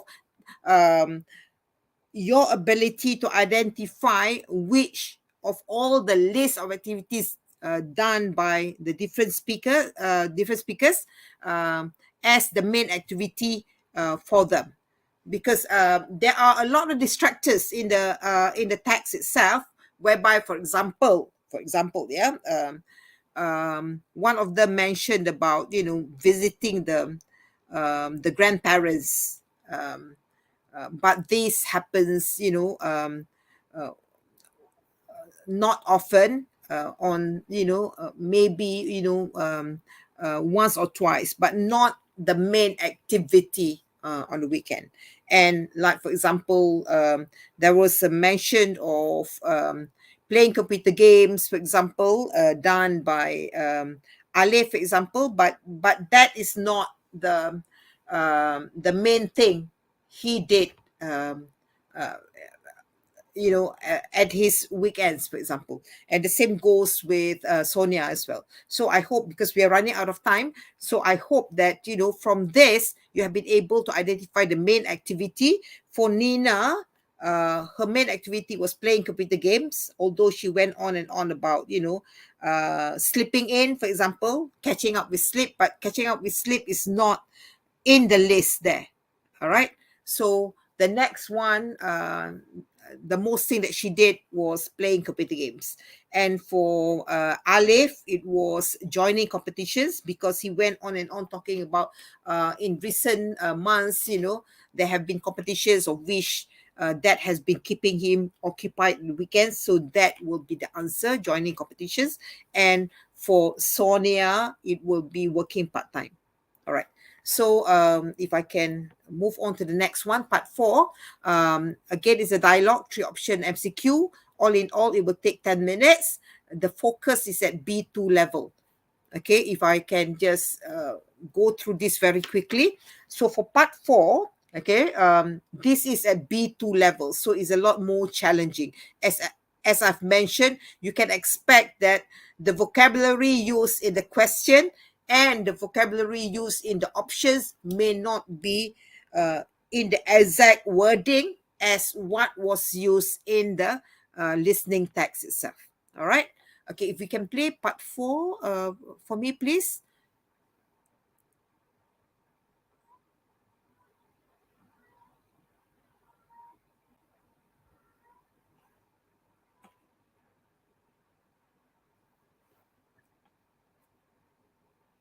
Now listen carefully and indicate your answers on the multiple choice answer sheet. Thank you for joining us today on the show, Henry. How did you become an expert on indoor plants? Thank you for inviting me. After I graduated in horticulture, I enjoyed my time on the road, meeting and advising people about their gardens. I badly injured my leg once and had to be at home for a few months. So I thought, why not bring the garden into the home? Then I started a YouTube channel which quickly had a huge following, and that's why I'm here with you today. Well done, Henry. I'm sure many listeners are interested to grow indoor plants, but they don't know where to start. Can you share some tips? Definitely. If you want indoor plants, make sure they are suitable for indoors first when you visit a nursery. Then, check out the prices that is within your budget. You can also find them in supermarkets, but the choices are limited and the price is more expensive. You must also check that the plants have healthy leaves and flowers. I see. I only know how to buy plants, but soon enough they wither and die. How can you tell an indoor plant from an outdoor one? Indoor plants are also known as house plants. Generally, indoor plants prefer moderate temperature and they may not survive direct heat. The leaves may turn yellow or dull, but this is not a cause of concern. When the soil looks dry, you know the plants need watering. Henry, I love cactus, but the last time I got one, it died just after a few weeks. I watered it every day. Cactus is one of the easiest plants to care for. It is usually found in extremely hot places like the sandy desert, but it can easily adapt to our humid weather. I'm not surprised your cactus died. You probably watered it too much. If you are keeping one as an indoor plant, just make sure that there is continuous light, so it's perfect on the windowsill in your kitchen. Many young adults are interested in indoor gardening these days. How can they start with a tight budget but still have a beautiful indoor garden like the ones on a magazine cover? Everything you need can be found in your house. With some creativity, you can recycle a lot of things you no longer need. Almost anything can be turned into a pot for plants, as long as it can hold a little bit of soil. You can use an old pot from your kitchen. Just make a small hole underneath with a nail to allow water to drain out. You shouldn't waste detergent containers too, as they can be washed and used as flower pots. Chemicals from the bottles should be thoroughly removed as they can poison your plants. These days, I see indoor vertical garden becoming popular. People have started placing pots on their walls instead of windowsills or on the floor. Be creative, especially if space is limited. Besides walls, you should look up to your ceiling because that's an interesting place too. My friend hangs a pot of money plant from his ceiling in his living room. The large leaves and vines look awesome hanging from up there, but there is a financial reason too. There is a small hole on his ceiling that would have cost a bomb, but you can't see it now. It's a clever way to save your money. Sounds like the ceiling is the limit for indoor planters. Any final tips before we end? Well, I believe it's a two-way relationship with plants, whether it's indoor or outdoor gardening. You water and nurture them. In return, they nurture your soul. For the elderly who are retired and don't get to socialize so much, try talking to your plants and making them your friends. Teach young children to care for plants. That way you instill positive values in them. Let's take care of nature, and nature will take care of us.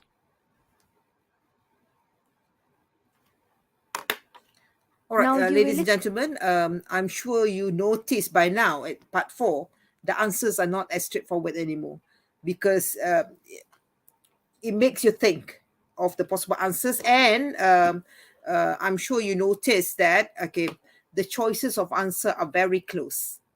They are very, very close. So you've got to practice, very focused listening for you to be able to get the answer, okay? And as I said, the choices of vocabulary, they will not appear the way they have appeared in the listening text itself, because the characteristics of B2 is that candidates who are already at B2 should have the ability to go beyond what they hear. They have the ability to have the language beyond just what is being said, and their vocabulary will be they will have the ability to have synonyms of words. And then if you notice, there are some gaps in the text itself. Is no longer the complete full grammatical sentences anymore. There are gaps, etc. Characteristics of B2 and above. And there are a lot of expressions used as well at B2 level. So very quickly, I'll just take you through the answer to this. Okay, 18. If you're not careful, many people will just say that graduated in horticulture. I know many candidates will just jump at B as the answer to 18 because yes, there is a mention of graduated in horticulture, but go back to the question. The question is asking, started focusing on indoor plants after. he didn't, from the text, there's no mention that he took up indoor plant immediately after he graduated, though. It was only after he met with an accident that, he wanted to keep himself occupied. So he started, focusing on indoor plant, where he started his own online channel, etc., etc. So the answer to 18 is not B, but A. Number 19, again, it is quite tricky because the condition, type, and cause is mentioned, but the word type does not appear the way in the exact wording, but the answer to number 19 is B, the type. And number 20, indoor plants need mild weather. Okay, so in the text, it doesn't use the word mild weather. It says something about average weather condition or something like that. Okay, mild weather is the answer for 2021. The answer is A, grows best in the kitchen. That is for 21. Okay, now we move on to 22. Again, for number 22, again, there's a trick there. So the question specifically asks for the use of recycled containers, not just any ordinary containers that you can use to plant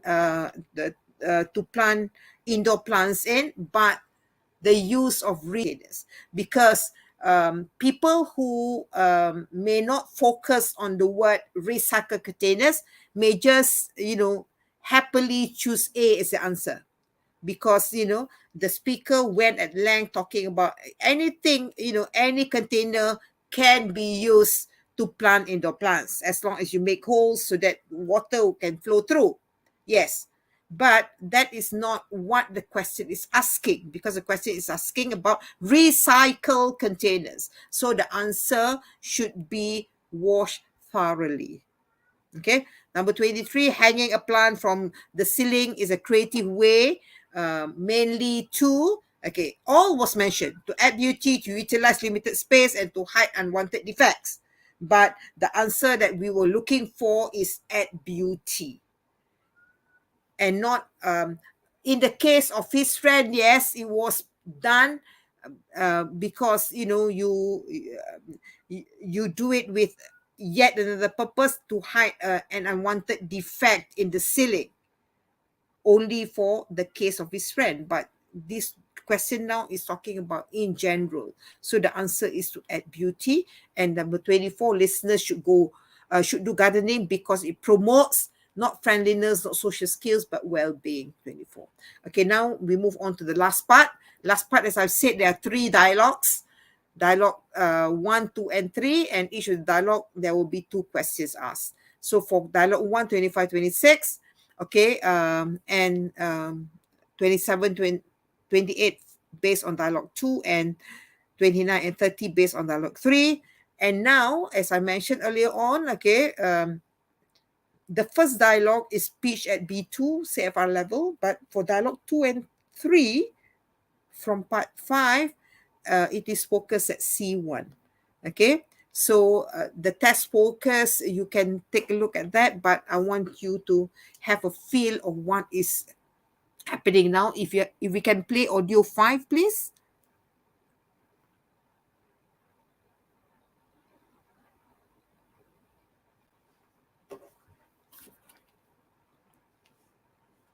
Part 5, Dialogue 1.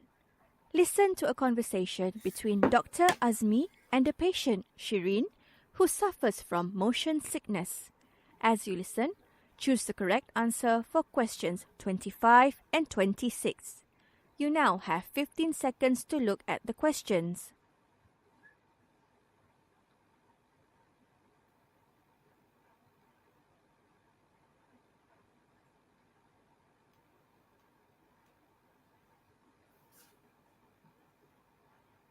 Now listen carefully and indicate your answers on the multiple choice answer sheet. Good morning, Sharon. Please sit down. What can I do for you? Good morning, doctor.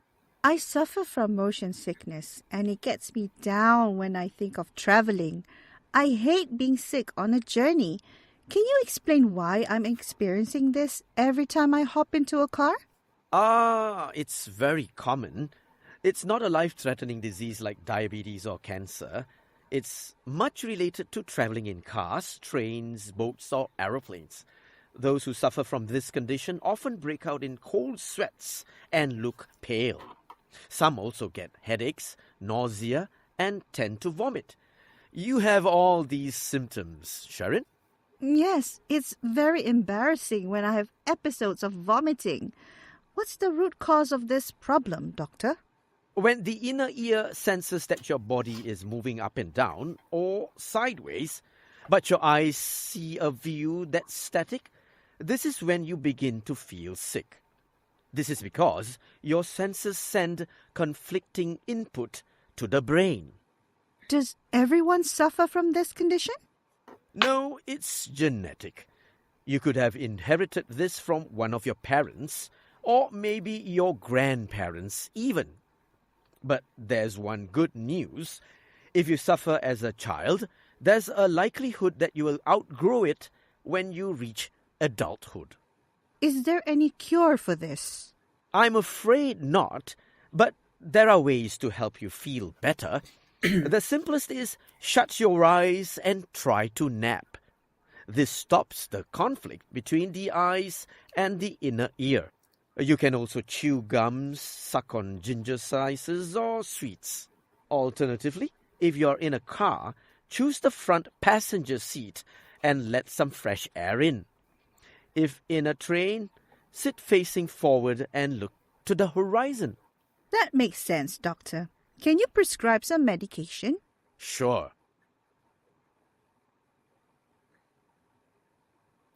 Now you will listen to the recording All right. again. Okay. I think we just continue because this is at B2. I want you to have a feel of C1 because we are running out of time. If we can just continue the audio, please. Thank you.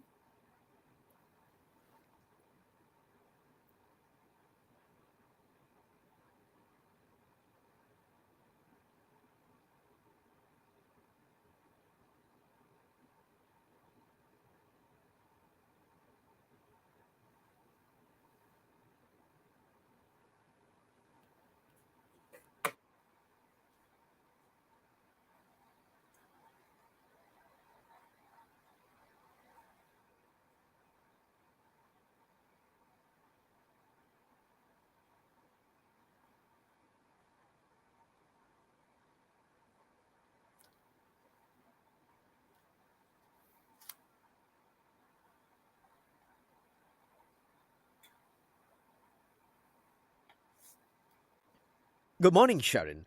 Please sit down. What can I do for you? Good morning, doctor. I suffer from motion sickness and it gets me down when I think of traveling. I hate being sick on a journey.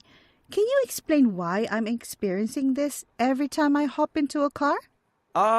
It's very common. It's not a life-threatening disease like diabetes or cancer. It's much related to traveling in cars, trains, boats, or aeroplanes. Those who suffer from this condition often break out in cold sweats and look pale. Some also get headaches, nausea, and tend to vomit. You have all these symptoms, Sharon? Yes, it's very embarrassing when I have episodes of vomiting. What's the root cause of this problem, doctor? When the inner ear senses that your body is moving up and down or sideways, but your eyes see a view that's static, this is when you begin to feel sick. This is because your senses send conflicting input to the brain. Does everyone suffer from this condition? No, it's genetic. You could have inherited this from one of your parents, or maybe your grandparents even. But there's one good news. If you suffer as a child, there's a likelihood that you will outgrow it when you reach adulthood. Is there any cure for this? I'm afraid not, but there are ways to help you feel better. The simplest is shut your eyes and try to nap. This stops the conflict between the eyes and the inner ear. You can also chew gums, suck on ginger slices, or sweets. Alternatively, if you're in a car, choose the front passenger seat and let some fresh air in. If in a train, sit facing forward and look to the horizon. That makes sense, doctor. Can you prescribe some medication? Sure. That is the end of Dialogue 1. Now look at Dialogue 2.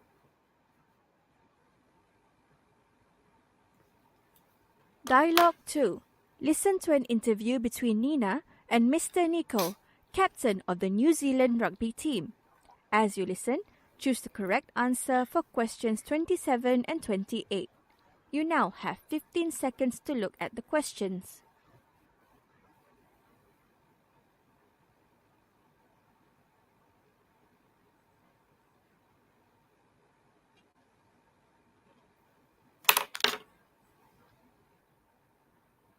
Now listen carefully and indicate your answers on the multiple choice answer sheet. Good afternoon, Mr. Nico. Welcome to the Malaysian Rugby Championship. Thank you, Nina. We appreciate the warm welcome. Mr. Nico, your team gives spectators much joy with your interesting haka opening every time you play. Can you explain what is the haka? Haka is actually an ancient Maori war dance traditionally used on the battlefield. It started as a war cry to scare our foes. The dance includes foot stamping, putting out your tongues, and rhythmic slapping on the body. We even open our eyes very big to show our fierceness. These actions are done together with loud chants and shouts. How did the haka dance come about? In the early 19th century, a Maori warrior chief escaped death in a fiery battle, and to celebrate his escape, he composed the haka. What is the reason for this fierce display? In rugby, the haka is a dance performed to frighten our opponents. We show our strength, and hopefully our opponents will feel threatened and lose the game. How interesting. Is the haka only reserved for the males? Can the haka be performed for other reasons? Good question. Only males do the war dance as men go to war. But both males and females can perform the haka on special occasions. Haka can be performed by both sexes when groups come together, like welcoming distinguished guests, to mark great achievements, or at funerals. Since haka movements are free, participants can express themselves with their movements. Do other countries perform the haka? Oh yes, the haka is also performed in Hawaii and some Polynesian islands. Countries like Fiji, Samoa, Tonga, and Easter Island also have their own war dance, similar to our haka. Thank you, Mr. Nico, for your elaboration. I look forward to seeing your team perform the haka in your opening match against Malaysia. You're most welcome. All right, thank you. Can we you have will listen to the audio turn off? Yeah. Okay, ladies and gentlemen. The reason why I extend it to the second dialogue is because the second dialogue is at C1 level.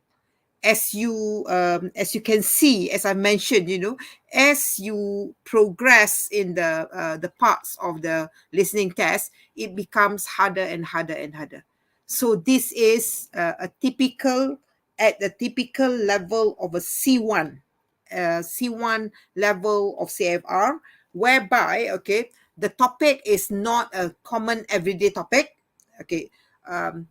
Perhaps those of you who are interested in rugby, for example, and if you are a fan of New Zealand team, perhaps you know something about haka, the haka dance, but you know that the dance is performed, but you don't have the details of how it originated, what's the function of the haka dance, etc. So in terms of topic, at C1 level, it is not a common everyday topic anymore. If you compare it to the first part 1 and part 2 just now, we are talking about topic related to education, topic related to doing part-time job, something that students are very familiar with. But as we develop in the CFR level, the topic becomes a lot more challenging. It's not an ordinary, everyday topic anymore. So the first part, the first dialogue just now is about motion sickness. Okay, so it's not a common everyday topic, although it is at B2, but it is not a common everyday topic. And we may be talking about us suffering from motion sickness, but we may not know the details of what exactly is the reason to the motion sickness, for example. And the same goes with dialogue 2 about the Hakka dance. You know, what's the function of the Hakka dance? Who can perform the Hakka dance, for example? It's not a common enough everyday topic that all of us have information about. So the higher the CFR level, the more uncommon the topic is. And if you notice as well, the choice of vocabulary as well is not an most of the vocabulary, they are not, you know, common everyday vocabulary anymore. Okay, and the structure of the language as well, the sentence structure, they are a lot more complex, etc., etc. So all this make it at B2 and C1 level. And that's where the challenge comes in. Only if you are at that level, then only you will have, you know, the necessary ability to answer properly, to breeze through it. I'm not saying that, you know, you cannot, if you're not already there, but, you know, if you listen well, if you make use of whatever suggestions that I made earlier on how to improve your listening skill just now, perhaps you may even breeze through part 4 and part 5 of the listening text. So, okay, ladies and gentlemen, I will not waste, take any more of your time. As it is, I have exceeded the time limit given to me. But just to share with you, okay, the answer to 25 and 26. 25 just now, the one on motion sickness, the answer should be a B. Okay, sorry. Okay. Mention of eyes saying stationary. The word used is static object in the text, but you know, this is what I mean. At B2 onwards, you are expected to know the synonyms of some of the words used in the text. All right. So the answer to 25 is a B. 26, the answer is again a B. Okay. And for 27, the answer is a B again. The composition of Hakka was meant to frighten the enemies in ancient war battle. This is how Hakka originated. And then for 28, okay, look at the difficulty level of 28 already. This is a C1. You are expected to process a lot of information, and based on the information that you process, you have to identify which about the dance. So, you know, rather challenging. So the answer to 28 is C. Males and females are given equal opportunities to perform the dance. Okay. So a lot of thinking, a lot of mental processing that you have to do for you to eventually come up with the answer to 28. Okay, so just to give you a feel of what a C1 text is all about. So the last audio, the last dialogue is also a C1. So, but because you are running short of time, I have exceeded the time actually. So that's it, ladies and gentlemen. I hope what I have shared with you today will be useful and will help you in getting ready for the listening test. I may not be able to do a miracle within 2 hours, but I've shared whatever I know on how you can improve your score for your listening paper. So that's it, ladies and gentlemen. Thank you very much from me. And I hope you will have a pleasant MUET listening test, whether you are sitting for MUET on demand or you are sitting for MUET session 3 that will take place in November.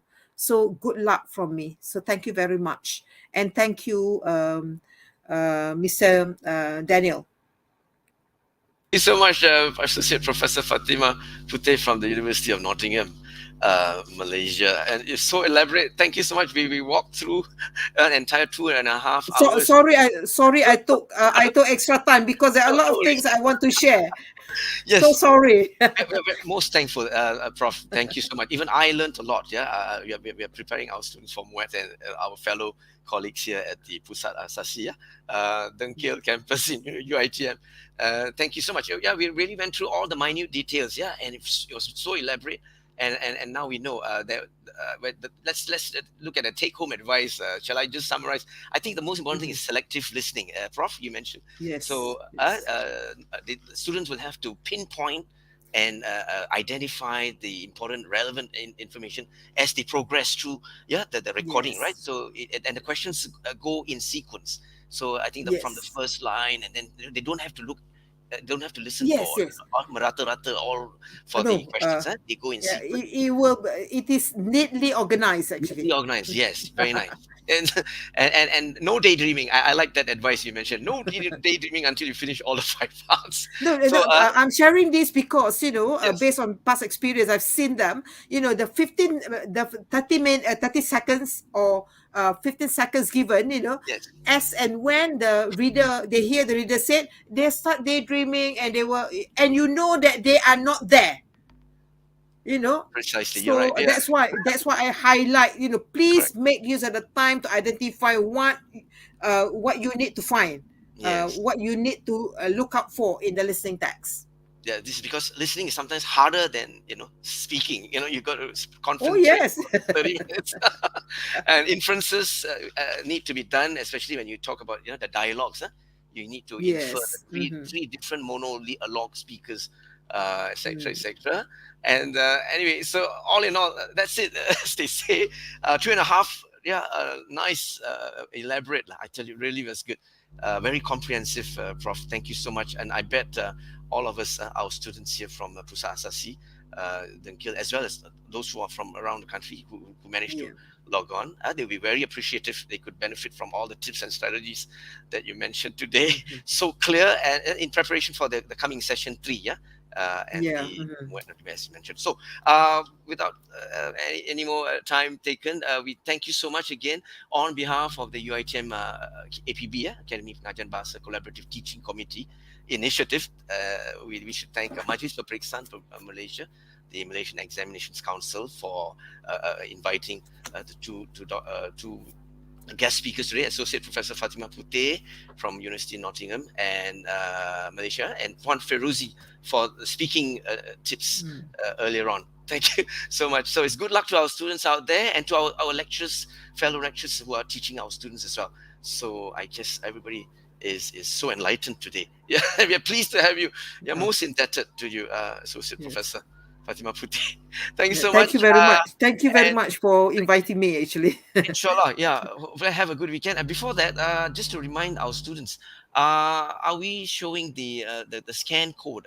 I guess I've been told to. Yes, for our fellow students, guys and gals, if you're tuning in until the very end, please scan the QR code that's on our YouTube page. Scan it for your kehadiran. Yes, this will be taken into account for your co-curriculum points. Yeah, so please do tell all of your other friends as well. Scan and then follow the instructions in the Google form there. Yeah. So with that, thank you so much again, Prof. It's nice having you. You're most welcome. You're most welcome. Yeah. And to all the students, all the best. Yeah, I know you can do it. I know you can do it. Inshallah. So with that, have a good weekend, and we'll end our session here. Hope to have another session in the near future. Alhamdulillah. And I wish you all Assalamualaikum, Salam Merdeka. Have a good one. Have a good weekend. Thank you very much. Bye-bye for now. Bye-bye.